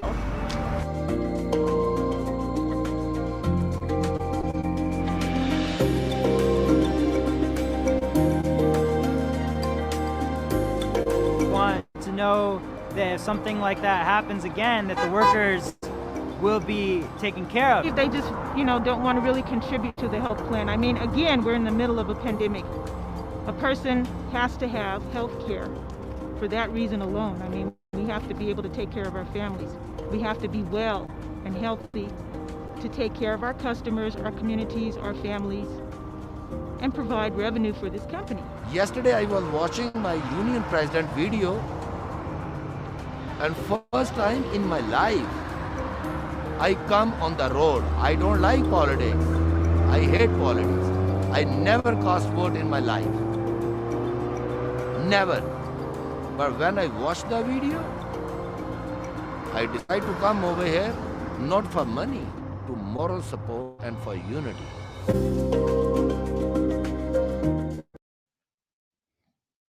So Kroger with, predictable but nauseating behavior towards their employees.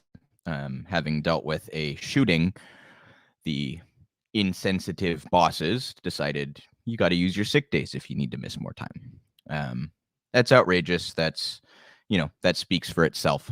And I also want to show you guys here a piece. This is also in More Perfect Union. Here we go. Sorry, I'm struggling with StreamYard a little bit today, you guys. This is, again, follow More Perfect Union. You guys are going to see a few more clips here shortly, but this is on their website. Exclusive. Leaked memo reveals Kroger executives knew for years that most workers live in poverty. Quote, I literally work at a grocery store and can't afford to eat regularly. Explosive new document obtained by More Perfect Union reveals that supermarket giant Kroger has long been aware that its workers can't afford basic necessities and struggle to survive. The internal presentation, titled State of the Associate and marked confidential, warned Kroger executives in 2018 that hundreds of thousands of employees live in poverty and rely on food stamps and other public aid as a result of the company's low pay.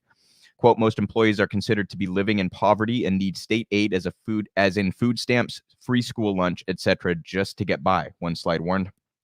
Presentation is prepared with quotes from unnamed employees that foretell the internal labor uprising that would come a few years later. Quote, something is wrong when the people who are actually making this company profitable are the ones deepest in poverty, said one employee quoted from an internal survey. I literally work at a grocery store and can't afford to eat regularly. In short, pay us what we are worth. We know you can afford it. So fantastic piece there describing the barbarity of Kroger. I mean, they've had a number of leaks that demonstrate how greed drives their decision-making process in every imaginable way. And this is not surprising because of that. So as I said, there are a couple of other clips I wanted to show you guys here. We're going to hit a couple of other companies while we're at it. And the obvious underlining point here is please support local labor movements. You guys, if there are strikers in your area, if there are people trying to unionize in your area, please make sure to support them. Do not cross the picket line, etc. So we'll go with Amazon here. More Perfect Union talking about Amazon. Well, we're having the walkout today to make a stand that we deserve better treatment, better payment, and better staffing. I guess this is just our way of, showing that we had enough and that something has to be done. So.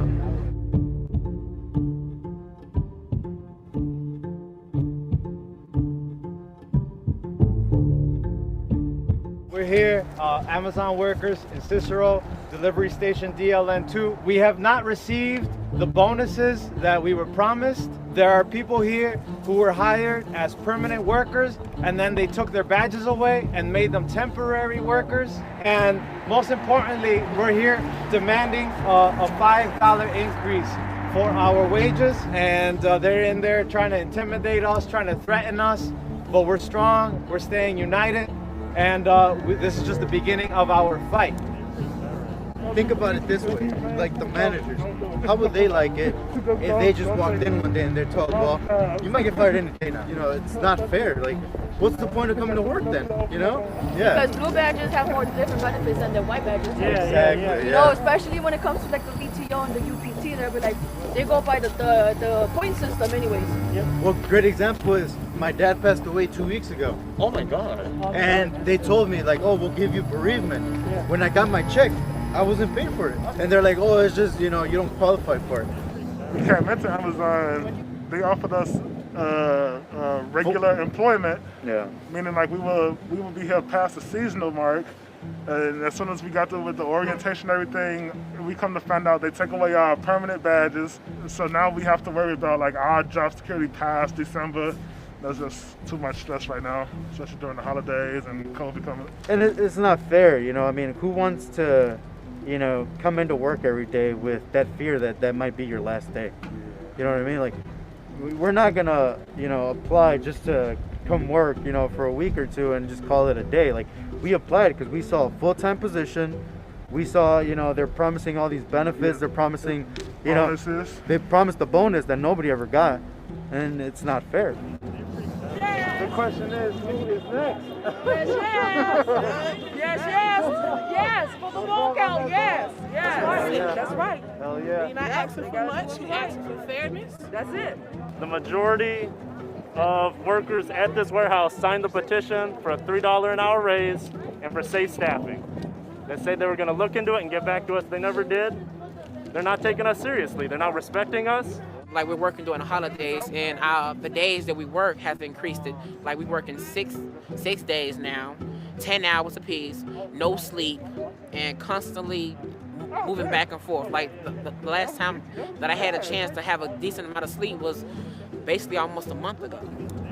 So we made our first petition, which is a water petition. We demanded access to clean water the entire time. We demanded for water bottles to be brought into the facility and a right to have a break to get that water, because we were being denied those breaks. And we delivered that petition during a shift, and next thing you know, they brought in waters. So after we realized that the power that we have as workers, we decided to continue fighting for our rights and for better working conditions. A lot of us worked on Thanksgiving because we were promised double pay for that day. And so people took time away from their family, their friends, etc. because they thought, oh, we'll make some extra money today. When we found out the next Thursday that they didn't actually pay us the double time, we confronted them as a group. Like, they tried to lie to us and say that they were like, oh, we never promised that double time pay. So people were just mad, basically. Like, people were just mad, and we were like, yeah, fuck it. Let's present these demands. We'll give them one more chance to address this stuff. And if they don't address them, we're walking out, because we actually need to do something to affect the only thing they care about, with their numbers. But that's how you can get such cheap shipping. It's not like innovation. They just track you so you can't go to the bathroom. It's not like innovation. They just rip off their workers and commit like what seems to me like wage theft. By uniting and by taking action, we flip the role on them. This has a serious impact on their morale. You know, this has a serious impact on just how managements even like perceive themselves as superior to us. And it has an impact on our own confidence, because all of a sudden we realize that we are powerful. But in order to realize that power, we need to unite, and we need to act, and we need to overcome our fear with courage. We don't have like a organization that will stand up and fight for us within the facility. So this is that, you know, this is us coming together and fighting for what we want and what we need. We've now decided to rename ourselves Amazonians United Chicagoland, because we're no longer just one facility. We're now a big family, basically, of a big community supporting each other. They're seeing that what we are doing works, and they're seeing the power that we are building, because the power comes from our unity and from our numbers. The only way that this spreads is by leading the way and by setting an example. And today was a very strong example.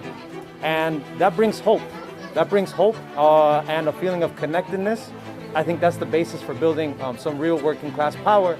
This is the way that we can begin changing the world. Fantastic stuff. And I like the way that one of those workers put it. They said something about, you know, this looks like wage theft. This is not innovative.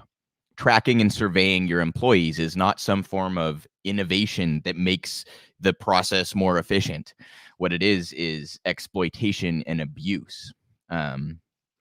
So I thought that was a really great way to put it. And related to Amazon here, but on a slightly different note, I wanted to bring you all this story as well. This is in Reuters. I'm sure many of you remember the unionization efforts in Bessemer, Alabama, that unfortunately failed. Amazon so violated labor law in that unionization fight that these workers are actually going to get another chance here. So again, this is Reuters. U.S. Labor Board sets dates for union vote at Amazon warehouse in Alabama.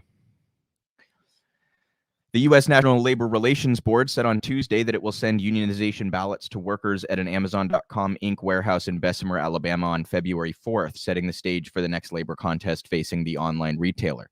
Votes in the mail ballot election, which is a rerun after the NLRB found Amazon interfered last year, will be counted starting on March 28th, according to a notice published by the NLRB. The Retail, Wholesale, and Department Store Union has been seeking to represent the workers. Scrutiny of working conditions at Amazon has intensified in recent months, with some employees seeking to organize at facilities in New York and Canada. A victory at even one warehouse would be a milestone that labor experts say could invigorate the U.S. labor movement. In a statement, Amazon spokeswoman Barbara Great said, quote, "Our employees have always had the choice of whether or not to join a union." Jesus Christ. And they overwhelmingly chose not to join the union last year, our WDSU last year. We look forward to our team in the warehouse having their voices heard again. Yeah. Boy. You know, when you're reading a public statement and every single word, it's so patently, obviously untrue. That's, I mean, yeah. Amazon did everything in their power, violating labor laws and rules at the NLRB to ensure that that vote failed. And then she turns around and says, well, but look, see, the employees don't want a union. That's their whole strategy. They brought in labor union busting law firms. They interfered with traffic light patterns to try to keep drivers from interacting with picketers. They set up an illegal ballot box at the facility and then encouraged workers to turn their ballot into that box, which had cameras on it, right? So that's, I mean, you guys, all of this violates either law or principle, and you know, Amazon going all in to try to ensure that their employees couldn't unionize. We saw this also with Starbucks recently, and on and on. This is it's a trend, right? This is how this goes. So you know, while Amazon's treatment of workers during the pandemic from the More Perfect Union video is disturbing, I am encouraged to see that the NLRB is at least going to enforce the you know, the rules on the book, as inadequate as they may be and as favorable to big business as they may be. It's good to see that when Amazon oversteps to the degree that they did, that there at least is going to be another opportunity. We'll cover how that effort goes and what kind of tactics Amazon turns to this time, knowing that there may be some more scrutiny on their tactics. And I just want to note, you guys, not that I, with the way that politics have gone lately, expect anything to happen, but we need legislation that enforces unions, and so it's something like the PRO Act, except preferably even more robust, that enforces unions and applies a fair chance for employees who seek to unionize. So that is the situation with Amazon, and as I said, we'll continue covering that. And I do have a couple more clips here, you guys, from More Perfect Union. I hate to just kind of keep using their content, but it's so damn good, and I want to bring it to you guys. And so we have two more here to go over. The first one I'll show you is about Google. Fired me and other vocal employee organizers, and they've gotten away with it for 2 years.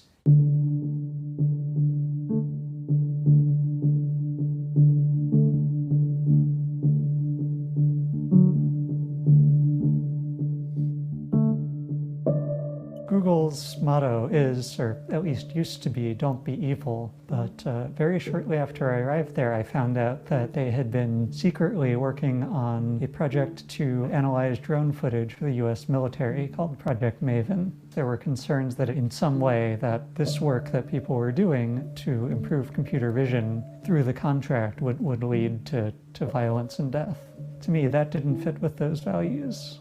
I originally started working at Google quite a long time ago, and while I don't think things were ever perfect, I think there was kind of a genuine commitment to live up to "don't be evil" as much as possible. There was a lot of open discussion about anything that might take place, but in the last few years, things really changed. Trying to kind of take a neutral stance on so-called political issues around women, around minorities, around the LGBTQ community, including, things like harassment on YouTube and reparative therapy apps in the App Store. There were also a lot of issues with harassment and retaliation when Andy Rubin was given $90 million to leave as part of being the perpetrator of sexual harassment. The company was trying more to bury these things than to do anything about them. In early summer of 2019, Customs and Border Protection, CBP, put out a request for information proposal looking for a company that could help them manage their cloud infrastructure. In that proposal, they listed their existing infrastructure, which included Google Cloud. For me personally, seeing the treatment that immigrants and refugees were getting by Border Patrol and by ICE, it was just completely inhumane and not something I felt like I could be any part of, even indirectly.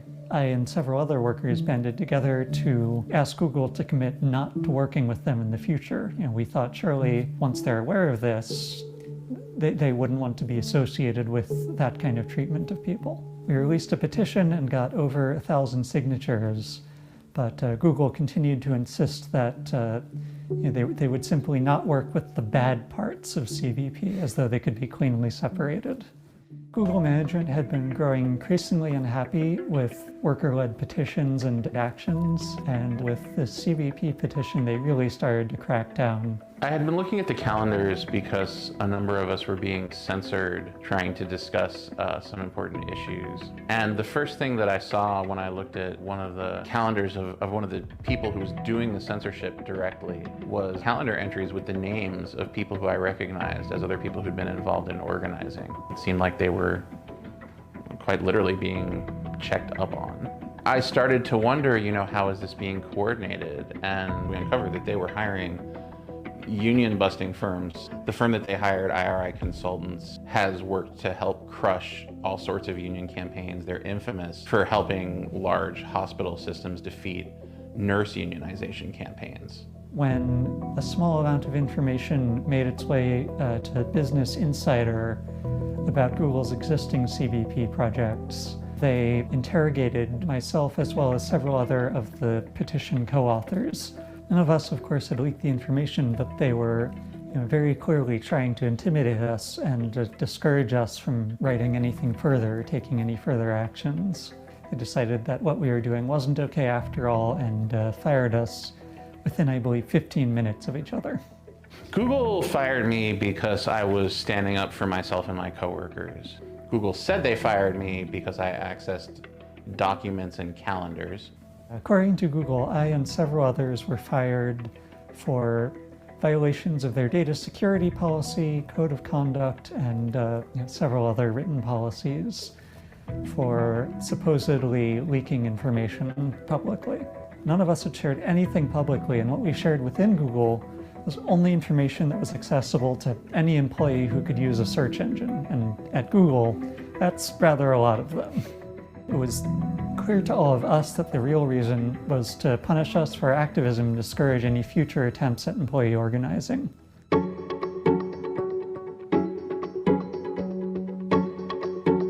Yes at Google was originally a mailing list run by workers for discussing workplace issues. When HR took it over, it stopped to be an effective tool for organizing. They pushed a Chrome extension to all of Google that would give you a little reminder if you tried to schedule a meeting with more than 100 people. This was very clearly in response to the organizing meetings that were taking place. It doesn't have to do anything other than make you feel watched by management to have an impact on your organizing. I added a change that popped up when you visited the internal community guidelines page or the IRI Consultants webpage, reminding you of your right to participate in protected concerted activity. A few weeks later, I was fired. Google claims they fired me for violating security policy. It doesn't matter what they actually say here. I didn't violate any security policy. The reason they fired me is plain and simply organizing.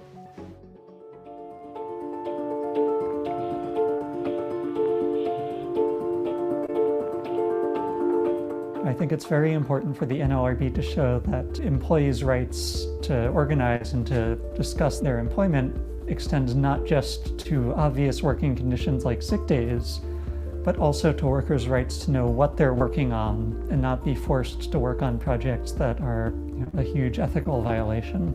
Immigration rights are a workplace issue. Climate change is a workplace issue. We all have an ability to affect that as workers. We're going to push our case forward, and we're going to show them that just because they have, a big old-fashioned law firm with half a dozen lawyers and who knows how many other staff behind it that they're probably spending tens of thousands of dollars per day on, that a bunch of scrappy workers who have some principles can still not just fight in that space, but win.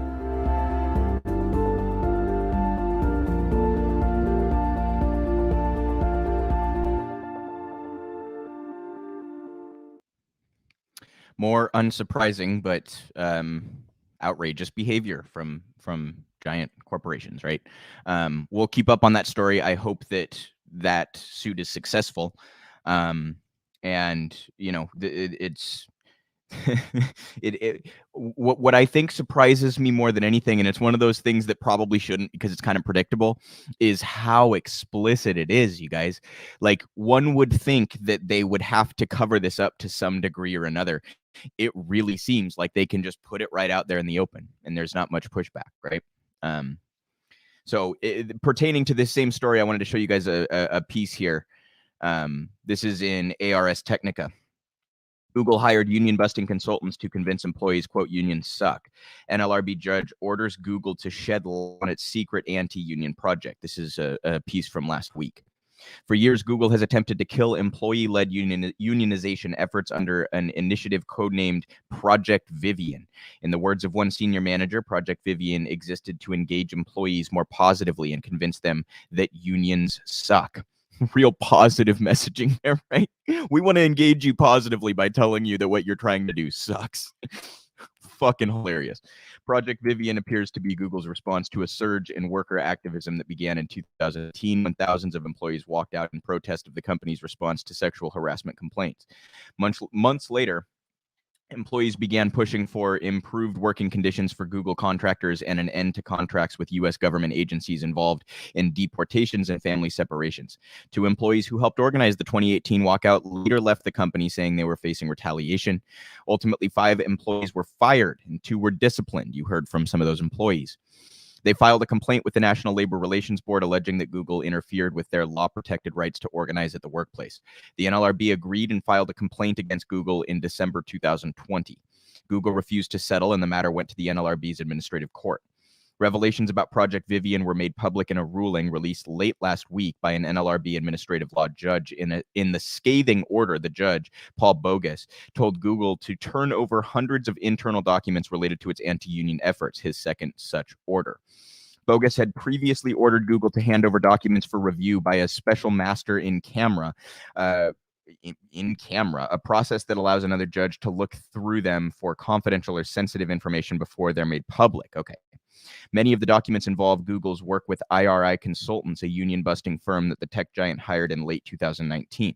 Google has so far refused to produce the documents, claiming that they are protected by attorney-client privilege or work product privilege. So that, you guys, that's a key mechanism in all of this. The reason they like to hire union-busting law firms is because they then can claim privilege. Right. So this isn't just a PR consultant. It's a legal representative, which allows them to then hide these interactions and call them privileged. And then the law firm can act on their behalf without such instruction being revealed or transparent. Right. So we'll keep up on this story as well, you guys. All these major corporations sort of conducting themselves in the same way when their employees choose to organize or unionize or strike or any action to try to improve their material well-being that the companies like to exploit. And we have one more for you here from More Perfect Union. Again, you guys, please go cover them. They're just fantastic stuff. As you guys can see, I can't even help but bring you a lot of their clips. This is about Red Lobster and how Red Lobster treats their employees. We'll watch it, come back and discuss. Lobster workers are being forced to come to work sick during the pandemic.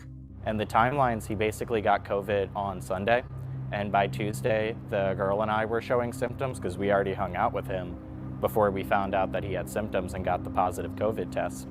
So then we went to tell management, like, hey, I'm not coming in for my weekend shifts because, I've got the same symptoms as the roommate that has COVID. And they tried to fight us a lot with that. When I had to take off for getting COVID, I just didn't get paid anything. I was just off the clock. We don't get sick pay. If we don't work, we don't get paid. The coworkers who've been in contact with a confirmed COVID-19 family member would still come to work. We live paycheck to paycheck. We can't sit at home without pay. Red Lobster is one of the largest restaurant chains in the U.S., with about 50,000 employees across nearly 700 restaurants. Their restaurant staff don't receive paid sick leave, except where it's required by local law, even amid a public health crisis. 15 people have COVID, we never cleaned or closed. Lack of sick pay gives workers an impossible choice: work sick or miss out on much needed wages. Researchers who surveyed Red Lobster employees last fall found that 63% of workers who reported being sick in the past month said that they had worked sick.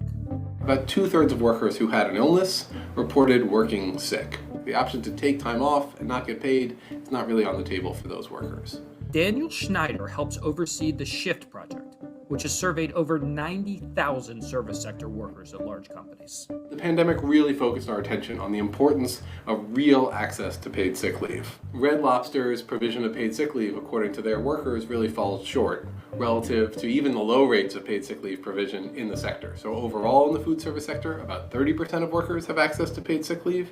It's just about 12% for Red Lobster workers. In some cases, Red Lobster workers said their manager demanded they work, despite knowing they were sick. Managers let employees work sick and don't send them home. Managers also won't let an employee call out sick. They insist they come in unless they find a replacement. And a lot of these have to do with the broader business practices of firms like Red Lobster, running a really low staffing model where workers are really dependent on getting hours from their managers. And so what we see there is that a large share of workers told us that they worked sick because they were responsible for finding someone to cover their shift and they couldn't find someone to cover their shift. Or that they didn't want to let their coworkers down because staffing was so low, if they don't show up, they know what that means for their coworkers' day. Red Lobster's parent company reported $190 million in quarterly profits last fall. But Red Lobster pays its workers so little that missing a few shifts unpaid is not an option for many workers. I was paid $8.25 an hour. I never got a pay raise. I worked at Red Lobster from November of 2016 till July of 2018. I started off at $9.25 an hour, and I only got one raise through my time there, and I got bumped up to $9.60 an hour. Of the hundreds of Red Lobster workers surveyed, 75% said it was difficult to pay all their bills in 2020 and 2021. 18% reported going hungry. They felt like, they were getting overworked, underpaid, and it just seems like we were just almost like another number to them, At the start of the pandemic, huge restaurant chains like Olive Garden began to offer paid sick leave after myself and other reporters started publishing horror stories from their employees about working sick. But Red Lobster hasn't shifted.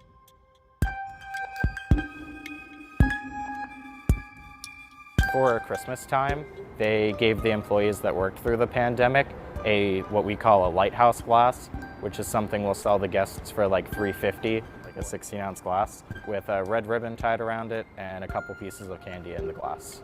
Like they put off a sign during the pandemic that said, "Thank you, heroes," and we got that lighthouse glass filled with candy, and that was it. That's so classic, right? That's so classic.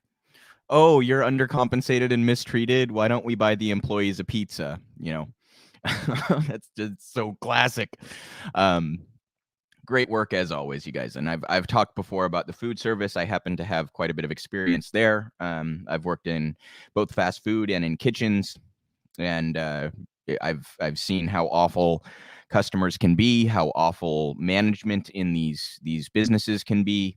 It's really just an awful industry, you guys. Like, even when I've had ownership that on a personal level I like and like think genuinely mean well, the results in treatment for workers is often just not often, always just inadequate.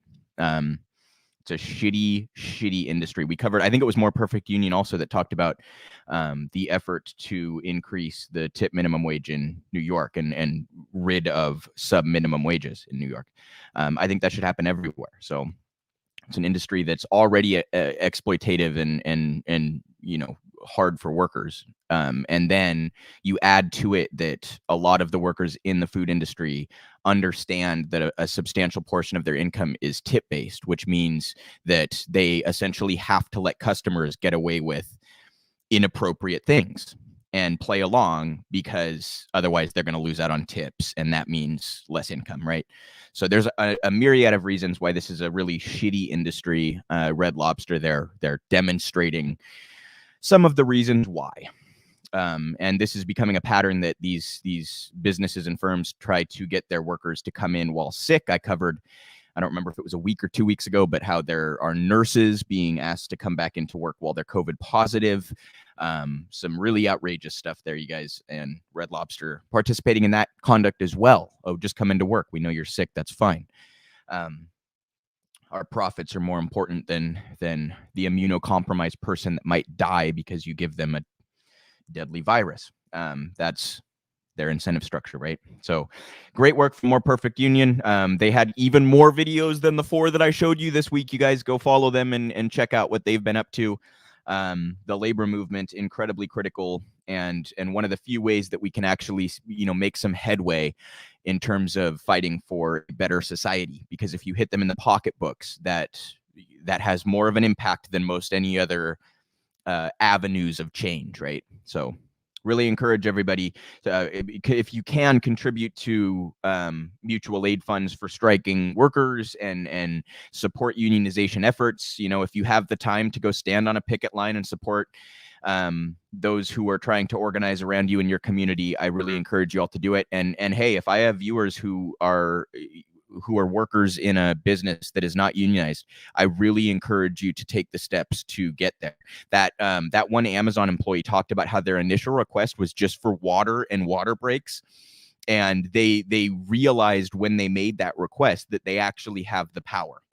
So as daunting as I know it may seem, I really encourage you to start talking to your coworkers about unionizing if you're currently in a workplace that is not unionized. And please just, as a customer, mention this stuff, you guys. What's the manager going to do? Throw you out of their store while you're trying to give them your money because you're telling their employees to unionize? I mean, seriously, mention it. When you're at the counter at some fast food restaurant or Starbucks or whatever the hell, I think the Starbucks is the example I gave last time because we were talking about the successful effort in Buffalo. Just say to the person as you're you know, exchanging money and whatnot, checking out, just say, hey, just so you know, there've been some successful unionization efforts around. You guys might want to consider it. You'll get better treatment and better compensation. In any way that you can spread the message, in any way that you can support the labor movement, I encourage my audience to do so. So we have a story here. This is in the Daily Poster. Fantastic work that they do as well. David Sirota and others. Walker Bregman, Andrew Perez, Julie Rock, etc. So this one by Matthew Cunningham Cook and Andrew Perez. Fossil fuel investments are burning California pensioners. California's top investment funds have resisted divestment and funneled big money into fossil fuel firms like those behind Dakota Access, costing public workers billions. California's 2 biggest pension funds have invested a staggering $43 billion in fossil fuel companies, and their opposition to divesting from the industry, including fighting legislation that would have stopped them investing in firms involved with the controversial Dakota Access pipeline, has cost retirees and taxpayers billions. And by the way, the use of taxpayer in this situation is accurate because this is talking about the state of California. So I just want to clear up, we're always going on and on at RP about how please stop saying taxpayer dollars when you're talking about federal spending, right? That very much still applies. This is about a state budget which is financially constrained. has cost retirees and taxpayers billions, research shows. The findings hammer home the fact that the divestment movement isn't just about protecting the planet from the worst effects of climate change. With the oil, gas, and coal industries all on the decline, pension funds' refusal to divest from fossil fuel is also endangering the retirement savings of teachers, government employees, and other rank-and-file public workers who have paid into these funds. For at least a decade, climate activists have been demanding that public sector pensions exit the fossil fuel sector. But the California Public Employees Retirement System and the California State Teachers Retirement System, the largest investors in fossil fuel among the top pension funds in the United States, according to new research from Climate Safe Pensions Network and Stand.Earth, have actively resisted public calls for divestment. Instead, the California funds have continued to plow retiree savings into fossil fuel investments despite years of stagnant returns, while erroneously claiming that divesting from the industry would negatively affect returns for beneficiaries. The investment strategy has ultimately hurt beneficiaries and taxpayers while stymieing global efforts to decarbonize the planet. A November 2019 study from the analysis company Corporate Knights estimated that the pension fund would have gained an additional $5.5 billion in assets over a decade had they steered clear of fossil fuels entirely. One particularly egregious example of how California pension officials have failed retirees and taxpayers was the opposition to calls in 2016 to divest from companies involved in the DAPL, Dakota Access Pipeline, which runs through tribal lands and aquifers and has had questionable environmental impact assessments. By keeping the investments, the state likely lost significant money. The underperformance of the fossil fuel stocks is mind-blowing, said Park Guthrie, a California public school teacher and a leader in the state divestment campaign. Cal STRS was arguing that divesting is financially irresponsible, said Guthrie, when all the evidence shows we'd be better off. And they go on here about how lobbying produces these results. The divestment pressure campaigns reached a fever pitch during the initial phase of the construction of DAPL in 2016. That year, one California lawmaker, Democratic Assemblyman Ash Kalra of San Jose, offered legislation to have the state's largest pension funds divest from all companies doing business with DAPL. Kalra quickly watered down the bill after it received aggressive pushback from both CalPERS and Cal's, whatever those are. That's the teachers union and the other union. Or retirement funds, excuse me, not unions. We were just doing all the labor stuff, like union on my mind, the retirement funds, with officials suggesting that legislation could impede their ability to exercise their fiduciary duty to beneficiaries and ensure the best possible returns. Quote, the board's policy is to oppose legislation that restricts its ability to invest in specific areas because, as described in its divestment policy, such restrictions could impair the board's ability to exercise its fiduciary obligations to act exclusively for the benefit of the retirement plan members and beneficiaries. One of the retirement plans or retirement groups wrote that the total assets claiming that the total assets that could be affected by the legislation was $8.4 billion if they included all the banks that had relationships with the pipeline and the fund. Cal STRS staff warned that the legislation could threaten beneficiaries and taxpayers. Quote, any resulting cost would increase the unfunded liability and also may result in an increase in the state's contribution to the defined benefit program. While CalRED did get legislation passed into law at the end of 2017, by that time it only mandated that the two pension funds produce reports on the matter. Any commitment to divestment was removed.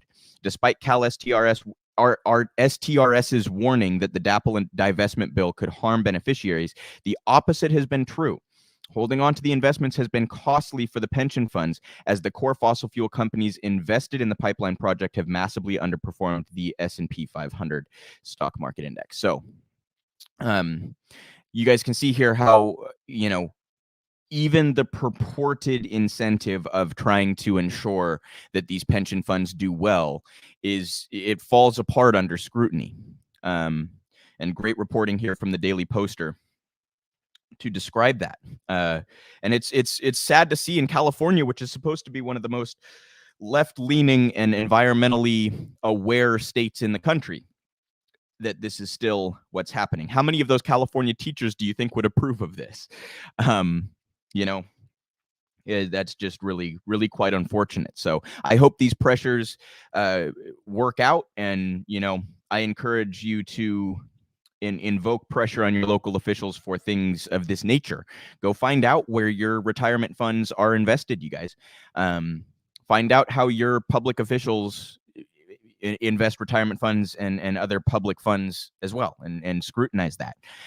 There have been movements to try to detach public cities and states and things from major banks, and I also support that insofar as, I can't remember which city it was that there was a demand. I think it was Seattle. There was a demand that they stop doing business with Chase when Chase was revealed to be engaging in horrible behavior towards their customers and things like that. So I encourage everybody to scrutinize how the funds in your communities are managed and get involved wherever you can. That, again, great reporting from the Daily Poster, and we'll keep up on that story as well. So I wanted to get into some more political things. There's this controversy within the Democratic Party and on Capitol Hill over insider trading in Congress. Obviously, Nancy Pelosi giving a relatively staunch defense of her insider trading in Congress.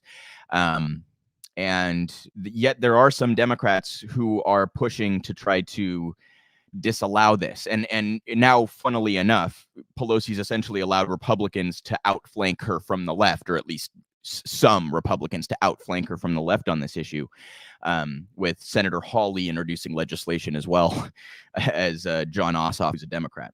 So for those that don't know, there was a report that came out that demonstrated how I think it was 50 some members of Congress. I might have that number just a little bit off, but there was a bunch of members of Congress who outperformed, some of them quite drastically outperformed the S&P 500.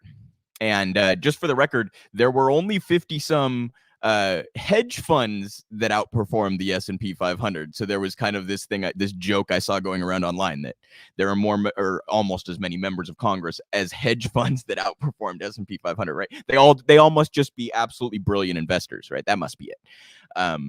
So it's very obvious what's happening here, you guys. Members of Congress have access to information pertaining to bills that are coming up in the near future. Those bills impact the various industries that they're invested in. They know when to buy and sell, and are allowed to benefit from that inside information in a way that the rest of us cannot. For us, it would be insider trading. For them, it's business as usual. And Pelosi was asked about this and essentially defended it and said, we're capitalists, and gave one of her, typically horrendous answers and let the Republicans outflank her from the left. When McConnell was asked about this, he didn't give an opinion on the policy, but all that he said was, I don't own stocks, or something like that. So even optically, she's even letting Mitch fucking McConnell outflank her from the left, right? He doesn't own stocks. You're making millions off of this shit with your investor husband while you write bills about the industries in question. But just to demonstrate how bad this has gotten, you guys, there are entire groups of people who follow congressional trades and essentially mimic them and do very well on the market.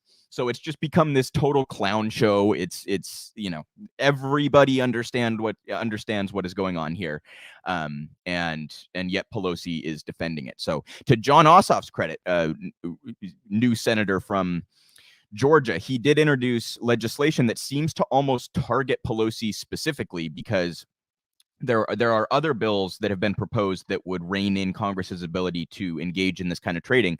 Ossoff included spouses and what's the word? Like dependents, close family members, right? So not only could members of Congress not participate in these trades while they're in office, but their immediate family members would not be able to either. And this is important as it pertains to Pelosi, because Pelosi's husband is a bigwig investor, and that's how most of her investment is done, is through him. So Ossoff seems to almost be targeting Pelosi directly after her horrible response to this. So I will give credit where it's due. Even a broken clock seems to be right twice a day.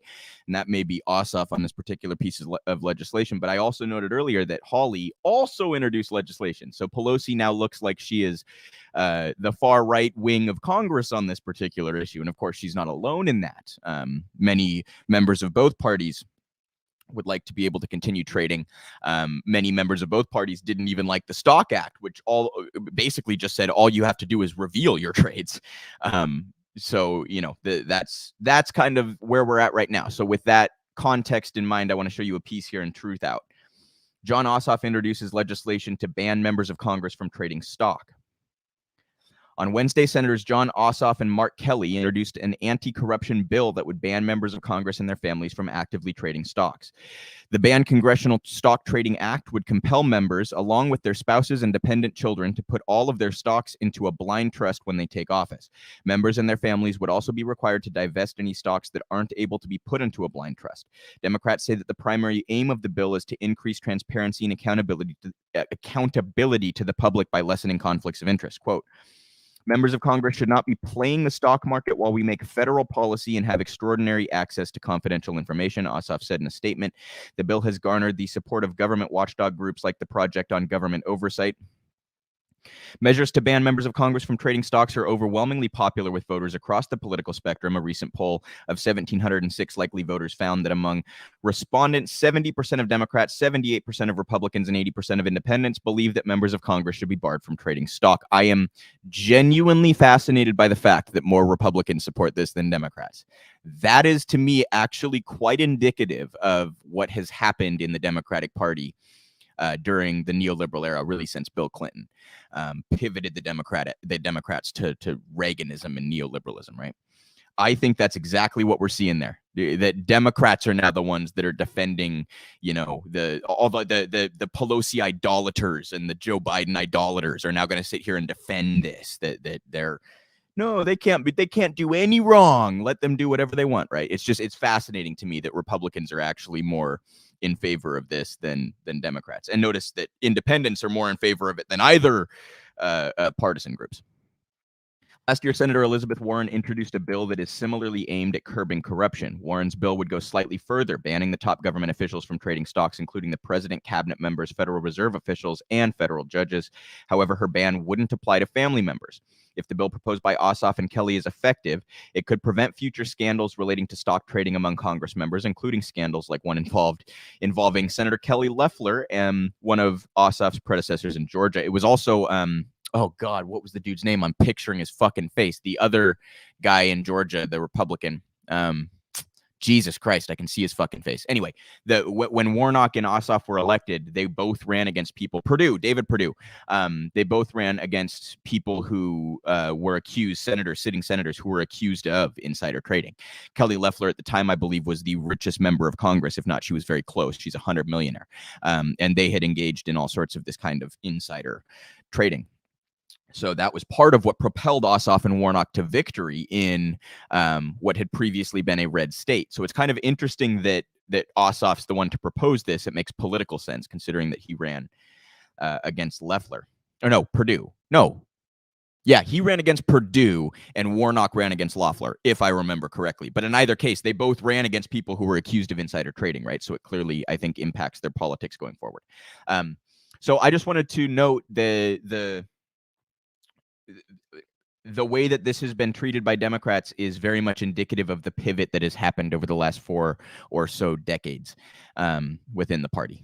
And Pelosi demonstrating that she is far, far, far, far, far from a progressive, obviously, and that the party has pivoted to the right to take this kind of position. And the voters apparently following suit, with 8% fewer Democrats supporting legislation to disallow insider trading in Congress than Republicans. That is that is something else. That really kind of tells a lot, in my opinion. So, you know, Pelosi here, as if they weren't doing enough to turn their prospects in 2022 into an absolute train wreck. You can add 2024 to that too. As if they weren't doing enough to ensure that they get absolutely boat raced by Republicans in the midterms and in the 2024 election. They now one of their leaders stands up and does this. No, I support insider trading. We're capitalists.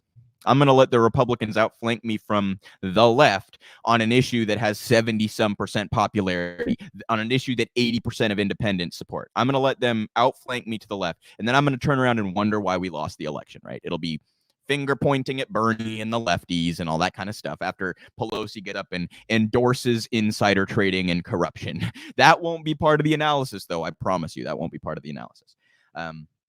So along the same theme of Democrats' miserable failures, this is in Jacobin, and Bernie appears to have finally kind of reached a breaking point of sorts. I've been disappointed by Bernie's unwillingness to fight back against the corporate Democrats, the establishment Democrats.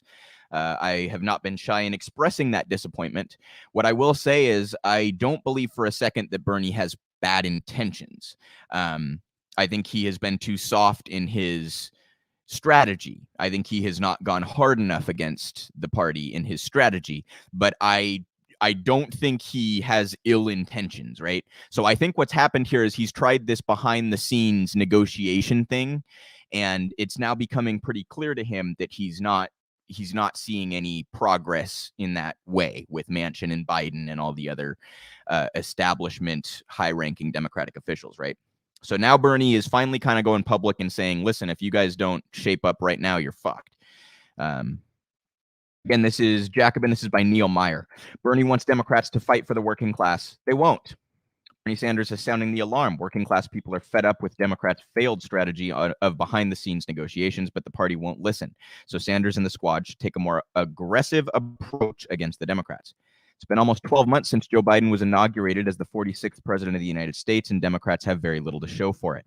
They promised to beat the pandemic and to replace the age of inequality with an economy that works for all, but all we got was a new COVID culture war, a temporary and poorly implemented child tax credit, and an infrastructure package that was more a slush fund for private corporations than a substantive investment in the future.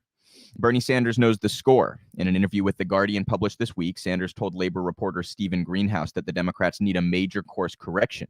He attacked the current strategy for passing Build Back Better, the infrastructure and social services plan. Quote, "We have tried a strategy over the last several months, which has been mostly backdoor negotiations with a handful of senators. It hasn't succeeded on Build Back Better or on voting rights. It has demoralized millions of Americans. The danger is real. As Bernie puts it, quote, it is no great secret that the Republican Party is winning more and more support from working people. It's not because the Republican Party has anything to say to them. It's because in too many ways, the Democratic Party has turned its back on the working class. Sanders is ratcheting up the pressure on Democrats. I think the Democratic Party has to address the long simmering debate, which is which side are you on?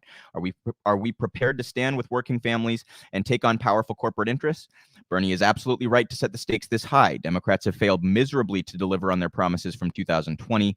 People don't see their lives getting better under the administration, and they can't understand why, because whatever negotiations are happening behind the scenes. So Bernie finally kind of showing some frustration with those who he has tried to be so friendly with. Remember how Joe Biden all throughout the campaign, even when it was in the primary process, tried to play the angle that he could work with Republicans. Remember the implication that Bernie would not get anything done? Well, how's that gone for Joe? He hasn't been able to get a single fucking Republican on board with anything outside of his handout to giant corporations that he called an infrastructure bill, right? Which was, by the way, a net negative for the climate. So outside of actually just capitulating entirely and writing a Republican bill, Biden has not been able to get any agreement with the Republicans. And I think Bernie is finally just fed up with this whole, friendly behind closed doors bullshit that results in nothing. That results in a stagnant process. And I wanted to show you guys a clip here. This is kind of along the same lines, but this was Nina Turner, who I think it was CNN. It might have been MSNBC, but I think it was CNN. She went on cable news and ended up debating a former, not debating in the formal sense, but you know what I mean. With there was another guest on who was a former Joe Manchin advisor. So this is Nina Turner. This is two clips of Nina Turner on CNN. And I want to give credit here. The only place I could find this was David Dahl's channel, The Rational National. So I clipped these out of the video that he used. I couldn't find for the life of me where he had gotten them from. I only saw one of these clips floating around, and I wanted to give you guys both full clips. So this is Nina Turner on CNN calling out the negotiation strategy that has been invoked by Democrats. Senator Sinema's positions on the filibuster hasn't changed. They don't think it's good for the Senate and the country overall, and they're worried about what might happen when Republicans take back control of the Senate, which, by the way, isn't that far off. It was only 2 years ago they had complete control. So they're looking to preserve how the Senate works and force them to work in a bipartisan way. But Senator Manchin completely agrees that we need to reform our voting rights in this country, and he's working on it, and he's working on a bill, and he's hoping that he can get 9 more Republicans. But these things aren't easy, and they take time. Nina, what do you make Brianna, of that sort of preservation? Yes. Preservation, my behind, Brianna. Look, we need to preserve democracy now. So I got to disagree with my colleague here. They better not utter not one quote from the Reverend Dr. Martin Luther King Jr., not one, or any of his colleagues and contemporaries as we come up on his birthday on Saturday and the national celebration on Monday. These people are cowards. They are soulless cowards to hold up a daggone rule. Filibuster is a rule. It's not written in the Constitution. It's not a right. It is a rule, and they're standing in the way of it. So this is nonsense. They worried about what the Republicans going to do. Let's take care of 2022. Let's do what Democrats can do right now. They have the power. And my message to President Biden, now he done wasted a whole bunch of time with these folks, being diplomatic, inviting them out to the White House and to time out for it. He needs to hold a press conference, let them know. Either you're going to be by my side saying you're going to be with me and getting rid of the filibuster, or I'm gassing up the jet on your behind, and I will be in Arizona and West Virginia directly and let the American people know who's standing in the way of my entire agenda, not just voting rights. So President Biden, gas up the jet and cancel student debt. Gassing up the jet and heading to West Virginia and Arizona is not actually going to get it done. There are ways that people can get things done in D.C. Senator Manchin and Senator Sinema proved that with the historic infrastructure bill that they just passed. That's how you get things done. Slogans and, just yelling isn't the way it works. So if you want to actually get something done, sit down with them and keep talking. And that's what Senator Manchin's going to keep doing. Give me a break. They've been sitting down and talking, Brianna, and that infrastructure bill, while we do need to repair infrastructure in the United States of America, that is not giving people something they can feel. People can't afford, the poor people are suffering in this country, and you got senators who are set for the rest of their natural lives playing games. The president has already sat down with them, Brianna. That tactic, that strategy is not working. And the rest of the senators on the Democratic side need to hold their colleagues accountable, because allegedly Sinema and Manchin are the only two holding out, which we know that's not true. If in fact it is true, though, let me lay that out there. If in fact it is true, then they need to hold their colleagues accountable. This passion, you know what, Brianna, there is a woman in Chicago. Her name is Martise Chisholm. She sent me a text last night saying how sad she is. You know why? Because she is of that child generation that grew up and watched her foreparents. Her great grandmother was murdered. You hear me? Murdered on January 11th, 1966. And you know why she was murdered? Because she was standing up for voting rights, ran off the road by white supremacists and decapitated. So there are people who are still alive today who were either children during that time or elders during that time, fighting like hell in heaven to get voting rights. And here we are in 2022 kissing the behinds of two senators who could care less about the people in this country. So Jonathan, spare me. That's not how you're going to get things done. Yeah, I am outraged with a whole bunch of other folks who need to be outraged about what those two and others who are hiding behind them are doing. So President Biden, gas up the jet on these people. I love that. I love the energy that Nina brings. I know there's different positions on the left about the progressive Democrats. I love seeing Nina go on cable news and do that kind of thing. And by the way, did you guys notice the deer in headlights look from the guy that came on CNN to simp for Joe Manchin? He just sits there fucking frozen while she annihilates him. His proposal was, why don't we do what hasn't worked for almost a year? That was literally his proposal. He says there are ways to get things done in D.C. and Sinema and Manchin understand because they got the infrastructure bill done. First of all, okay, where do you even start with this one, right? The negotiation tactic has clearly not worked because none of the rest of Biden's purported agenda has gotten done. So that's first of all. And the two people he's there representing have been the most prominent individuals on the front lines ensuring that agenda doesn't get done. So he sits here and simps for him anyway. Secondly, that infrastructure bill was initially proposed to be, it still wasn't anything great, but the initial proposals were a hell of a lot better than what we got. Do you know why? Because Manchin and Sinema held out to make it worse. So this guy sits up here and acts as though their tactics are designed to get things done. No, it's quite the opposite. Their tactics are designed to stall things for leverage until they can gut the things that their donors don't want. But here this dipshit sits up on CNN, deer in headlights, frozen. Oh shit, Nina's telling the truth. So, and Nina's spot on. Gas up the jet. I love that line. And at the end, when she said, you know, come on, Biden, gas up the jet on these people. I swear she caught herself and was gonna say on these motherfuckers or something like that. Like it just sounded so, you know, gas up the jet on these motherfuckers. I love her energy. I love her passion. She is exactly right from a you know, whatever your views on electoral politics are and all this kind of stuff. I mean, I think it's a very small tool at our disposal and not necessarily a driving force for change. But whatever your views on electoral politics are, she is exactly right within the vacuum of political strategy. That's the bully pulpit, and that's what presidents are supposed to do, and that's what Bernie said on the campaign he would do when he was confronted by corporate Democrats like Manchin and Sinema, and others, by the way. Kelly, Tester, Coons. I mean, we could go on and on. There are plenty. Heidkamp. There are plenty of these corporate Democrats in the Senate who are all too happy to hide behind Manchin and Sinema's resistance, as though they you know, we really want to do it, but we can't, Joe Manchin, right? So this guy gets up there and says, you know the meme from The Simpsons where it's like, we've tried nothing and we're all out of ideas. That's this dipshit who's simping for Joe Manchin. You know, we've stalled things for a year, and my idea is to engage in the tactics that stalled things some more. That's how you get things done in DC. This is the kind of nonsense that unfortunately is often propped up on these corporate media outlets, and unfortunately I think a lot of people tend to buy into it. It's the same kind of thing as those who will like fetishize bipartisanship as though it's an inherently good thing.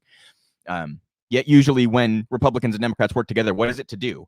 It's to like further infringe on our rights, or drop more bombs on brown people, or imprison people more, or stop immigration, or what have you, or serve the banks, or serve big oil. Like, it's bipartisanship is almost always a bad thing. George Carlin had a great line about this. I won't get it word for word, but to paraphrase, it was something like, all that bipartisan means is that a greater than usual evil is going on, or something like that, right? That's really generally true. But people like this dipshit, I'm glad I don't know his name, but the Manchin simp, sit up there and exude that very brand of politics. So that has not worked. Do not listen to that. Nina Turner's spot on, and I love her energy. And you know, I'm certainly, I want to be clear, I'm not suggesting that I think if Manchin and Sinema were out of the way that this bill would have somehow gotten through. I'm not suggesting that at all. The rotating villain just would have changed. It would have been Tester or Kelly or Coons or someone else standing up in opposition. So I'm not suggesting that the dynamic is such that Manchin and Sinema are actually the ones in the way. They're just the ones who happen to be in states where they feel comfortable being the forward face of the resistance to these bills, right? But in either case, Nina Turner is exactly right. What you do if you're the president and you actually want to pass that agenda, there are two things Biden could do. First of all, he could use executive orders for a lot of the stuff he purports to want to do. So that you can't blame Manchin and Sinema for stuff that you could do by simply signing a piece of paper. It's on you. Okay, that includes student debt cancellation, that includes immigration reform, that includes anything to do with foreign policy. During a pandemic, he could have used the Social Security Act to implement reforms to the healthcare system without Congress's action. So there are a number of things that Joe Biden promised that could have been done without congressional approval. So you can't blame Manchin and Sinema for a lot of this. To whatever extent you can, you really should be blaming Biden, because he's the one that said he could work with everybody and come, you know, create deals. And I know how Congress works, and I know how DC works, and all this stuff. You failed miserably if you ever actually intended to do it in the first place, dude. So that's my point, is that it clearly, and Nina Turner's basically saying, listen, what we've done for a year has not gotten the result that you claim it will get. So you're just objectively wrong, regardless of how sinister or ignorant, or not, you know, the debate between sinister intentions and incompetence is a real debate, right? To what extent are the Democrats incompetent, and to which extent are they just corrupt and sinister? And I think that each individual probably falls on different places of that scale. But again, regardless of where you fall on that scale, the strategy that this dipshit is pushing has not gotten the result that he says it will. And that's what Nina Turner's pointing out, and that's what I want to make sure the audience understands. So I thought that was a great clip, and it looks like some of the progressives are fed up with the inaction and the resistance, and they are finally starting to call out the Democratic Party. Remember, guys, Bernie had a lot more success when he called out Democrats than when he attempted to support them. Right, his capacity to bring his voters on board with Hillary or Joe was not great. Right, there a lot of his supporters did end up voting for Hillary and Joe, but that wasn't where his energy was. He couldn't provide the same kind of energy behind those campaigns that was behind his. His strength came from criticizing the establishment and calling out the Democrats and saying, listen, I'm not criticizing them because they're not Republicans. I'm criticizing them because they are too much like Republicans. And he made that argument very effectively, and that's where his energy came from. So, you know, I've been disappointed with Bernie. I'm not naive enough to think that he can, at this point, spark the kind of movement that we need. But I will forever be somewhat endeared to the man in the sense that I think his intentions are good, and that is incredibly rare for someone of his authority and power. And it's good to see some anger and some energy behind Bernie and Nina once again. So. The Democrats here if they actually intend to pass the agenda they claim they want to pass, they have been miserable failures at it and grossly incompetent and impotent as it pertains to actually getting anything done in DC. So again, whether you think that's sinister, corrupt intention, or whether you think it's incompetence or somewhere in between, doesn't really much matter for the material well-being of the country, does it? So just wanted to cover those changes to the overall sort of narrative as Biden and Kamala continue to, see their approval ratings tank. And a couple more. Speaking of Kamala, let's just go ahead and watch this. I'm sure a number of you saw this. One of the most ridiculous answers. You guys, I swear, every time I see her give a public appearance, it is somehow worse than the last time I saw her give a public appearance, which is almost impressive. She is, Hillary Clinton's the only thing that stops me from saying far and away, but I think Kamala Harris is probably the worst politician I have ever laid my eyes on. She is incredibly effective at turning voters off and coming off fake and inauthentic and robotic. It's almost impressive how bad of a politician she is. I'm sure a number of you saw this. She was once again ever so lightly pressed and came up with a word salad response. Point. Does the administration say, you know what, this strategy isn't working, we're going to change strategies? 6 former administration officials last week wrote that open letter urging the administration to change course, to change strategy. Is it time? It is time for us to do what we have been doing, and that time is every day. Every day it is time for us to agree that there are things and tools that are available to us to slow this thing down. What the fuck does that mean? What does that mean? She went on, by the way, I wish I had the longer clip, but after that, he pressed her on, like, are these tests and these programs, are you too late? Should you have done this earlier? And all that she said it 2 or 3 times, repetitively said, well, we're doing it now. We're doing it now. We're doing it now. That's not an answer to the question. Was it too late? And by the way, how hard is it to just say, yeah, this is a pandemic. This has been really difficult. We probably should have done this sooner, but we're trying to do the right thing now. How hard is that, you guys? How hard is that? My God, I'm no PR expert. I gave a better answer than in fucking 3 seconds than the vice president can give with all the preparation that she is privy to. Just unbelievable. Word salad meaning absolutely nothing. I saw a funny tweet earlier today. Someone posted that exact the quote, but they put it with a picture of George W. Bush and said, the sad thing is, if you didn't already know, you would believe that this was a Bush quote, right? I mean, it just means nothing. It's like his, there's a saying back in Texas, Or my personal favorite Bushism was when he said, people are just trying to put food on their families. You know, I mean, that's the category that Kamala Harris now finds herself in. And this is the person that the Democrats thought they could prop up to the presidency, that they thought handing the vice presidency to would somehow make popular and somehow give them a chance to win when Joe Biden's in a nursing home in 2024. I mean, this is, you know, they reap what they sow.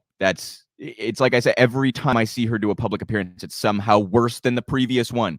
I wonder when that streak will break.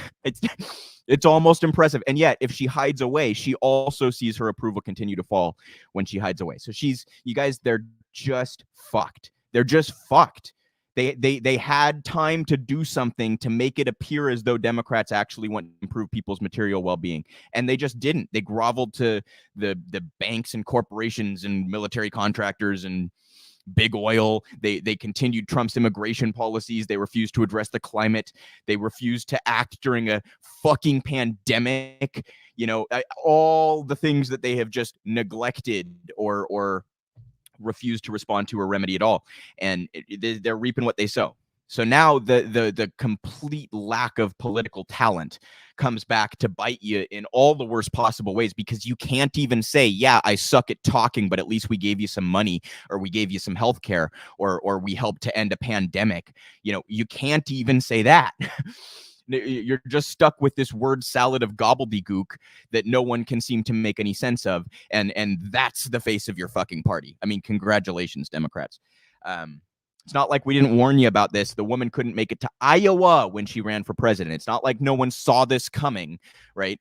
So anyhow, and continuing on the trend of Democratic incompetence and corruption. This is a story in Jacobin about Mayor Pete. I always butcher his last name. You guys, is it Buttigieg or Buttigieg or I always just call him Mayor Pete because I can't fucking pronounce his name. This is Jacobin. This is by Julia Rock and Andrew Perez. Mayor Pete is not disclosing his dark money donors. After his failed 2020 presidential campaign, Pete Buttigieg started a dark money group. It hasn't disclosed its donors as promised. A political advocacy group launched by Transportation Secretary Pete Buttigieg was bankrolled by at least 7 six-figure dark money donations in 2020, according to new documents reviewed by us. The new disclosure reveals the extent to which Buttigieg's, oh boy, that's fun, add the S onto it, post-presidential campaign journey was financed by wealthy donors. Because the donors have not been publicly disclosed, it's impossible to assess whether they may have interests in matters related to the transportation department he now leads, or in the large new pool of infrastructure funds he gets to oversee. So just quickly before we carry on here, you guys, Pete is going to have a lot of say over how the infrastructure bill is administered. So those funds that were approved by Congress, last spring, to go to infrastructure, or last summer, whenever it was, to go to infrastructure, now the transportation secretary is going to have quite a bit of say over how to direct those funds. So firms who might want one of those nice fat government contracts may have every reason in the world to now donate to this dark money group that Pete was a part of and is still very closely connected to. So there's two angles here. It could be corruption for government contracts because he's the transportation secretary during an infrastructure program. It also could be that they view him as, with what we were just talking about, with Biden and Harris tanking in their favorabilities. It may very well be that Democrats and insiders are starting to look at Pete as somebody who they could run in 2024, should Biden and Harris be unviable. So there's two possible corruption angles pertaining to this dark group, and this dark group is refusing to disclose its donors as it promised it would. Where was I here? After dropping out of the 2020 Democratic primary, Pete Buttigieg formed a political action committee called Win the Era, as well as social welfare nonprofit called Win the Era Action Fund, which has funneled $1.9 million to the PAC since 2020 to use its email list and pay for some administrative costs. While the nonprofit suggested last year it would start voluntarily disclosing its donors, it has not yet done so. According to Win the Era Action Fund's first tax return obtained by us, the dark money group raised $2.1 million in 2020. The group raised $870,000, or roughly 40% of that haul, from donors who gave at least six figures. The biggest donor gave $250,000, another gave $120,000, and five other contributors each gave $100,000. As we previously reported, Mayor Pete wrote in his cabinet ethics pledge that he would not participate in any matter involving Win the Era, but he made no such pledge to recuse from matters involving big donors to the organization. This is critical, you guys. They make it appear as though there has been a separation between Pete and this dark money group, when obviously that's just a formality, right? I mean, if you believe this, you have no idea how the swamp of Washington, D.C. works. In April last year, Business Insider reported that the Win the Era Action Fund would pivot to focus on issues including climate change, economic justice, democracy reform, mental health, and national service. The report added that the organization plans to voluntarily disclose names of donors over $250. That is what they have now reneged on. Upon his nomination to serve as Transportation Secretary of Transportation in December 2020, Pete resigned from his affiliation with Win the Era effectively immediately. That's weird wording, a spokesperson for the group told us. Since then, Swati Mailavarapu, has served as president and board chair for Win the Era. Mailavarapu, a Silicon Valley Democratic fundraiser, served as the national finance chair for Pete's presidential campaign. There's your connection, guys. If you believe that he is actually now somehow not connected to this group, you're out to fucking lunch. Their website had continued to say, after Pete, quote unquote, formally separated from this group, they continued to have on their website support for Pete as a politician. So the idea that these groups are separate is, I mean, if you're that naive, I got a bridge in Brooklyn to sell you and Gullables written on your fucking ceiling. This is clearly either a venture to sort of opportunistically utilize Pete's likely 2024 campaign, or it's a corrupt venture to utilize Pete's power as Secretary of Transportation and to serve big businesses who may be interested in government contracts that come from that infrastructure bill. So great reporting there from Jacobin. Unsurprising to see Mayor Pete getting involved with these big money donors who refuse to disclose themselves. And this is just kind of business as usual in DC, but it is an indication that Pete is serious about running for president in 2024. And he clearly, outside of the possibility that a progressive would run, he has a pretty clear path, right? I mean, if Biden wants to run again, it's going to be very difficult for anybody to primary him, whether it's a progressive or a corporate Democrat. But if Biden doesn't want to run or can't run, then I think Pete would have a really good chance of usurping Kamala Harris because of how horrendously she has performed as vice president and how low her polling currently sits. So this is an indication that Pete is interested and that big donors are interested in supporting Pete. And that's not great news for progressives, is it? Although, again, I'm not naive enough to expect that we would ever have a prayer in a Democratic primary, considering that they openly rig them. But anyhow, worth covering here. Great work from Jacobin to expose the corruption and the lack of transparency from these big money donors who are supporting Mayor Pete and are likely to reap millions or billions of dollars in benefits from those infrastructure contracts.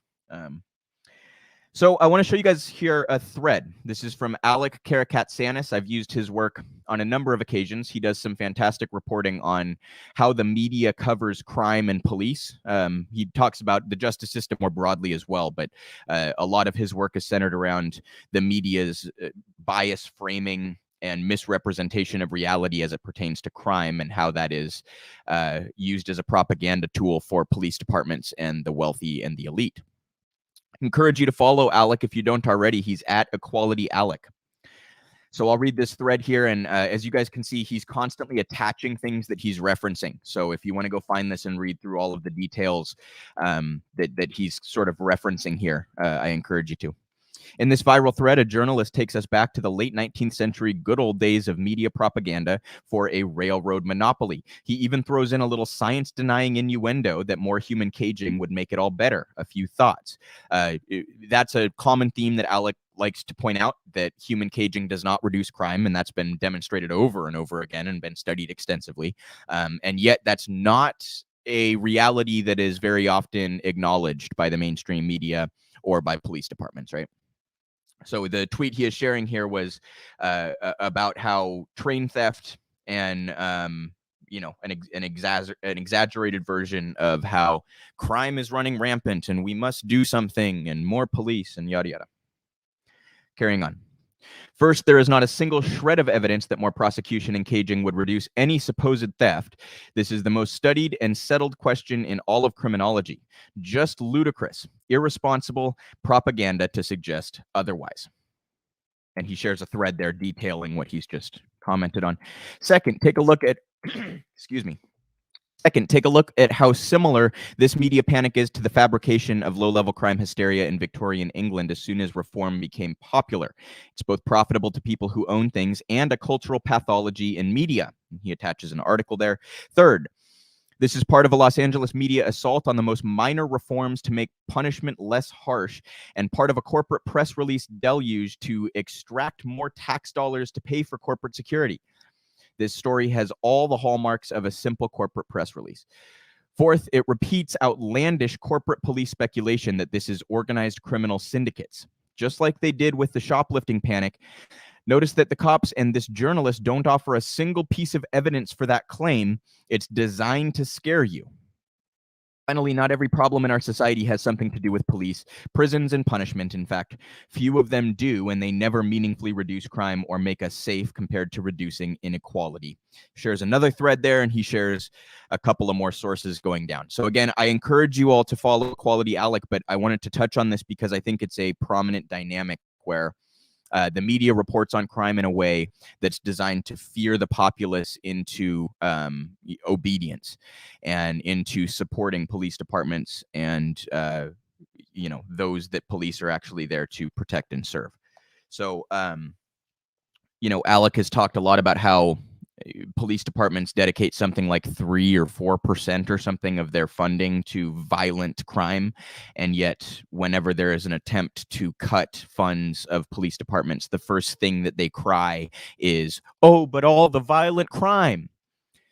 We could cut 97% of their budget without touching violent crime, but they like to leave that part out. Most of what they do is harass citizens over, you know, traffic violations or what have you. So Alec here bringing to light how they're once again hopping on this. This is in LA, saying that there's all this theft involved in train travel. And I mean, it's designed to fear, to, you know, stoke fear in the community and make the community fear the other, right? This is a form of demagoguery because then they can point to the immigrant, right? Or divide us up by race or by culture or what have you. And it doubles as a service to the police in terms of propagandizing the populace into supporting their agenda and opposing defunding or making cuts to police departments. We also saw this recently with LAPD. They had a bunch of officers on COVID protocol because they had COVID-19, and yet they put a note up at one of their precincts that the reason that there were no officers at that precinct, that it was closed, is because they were defunded.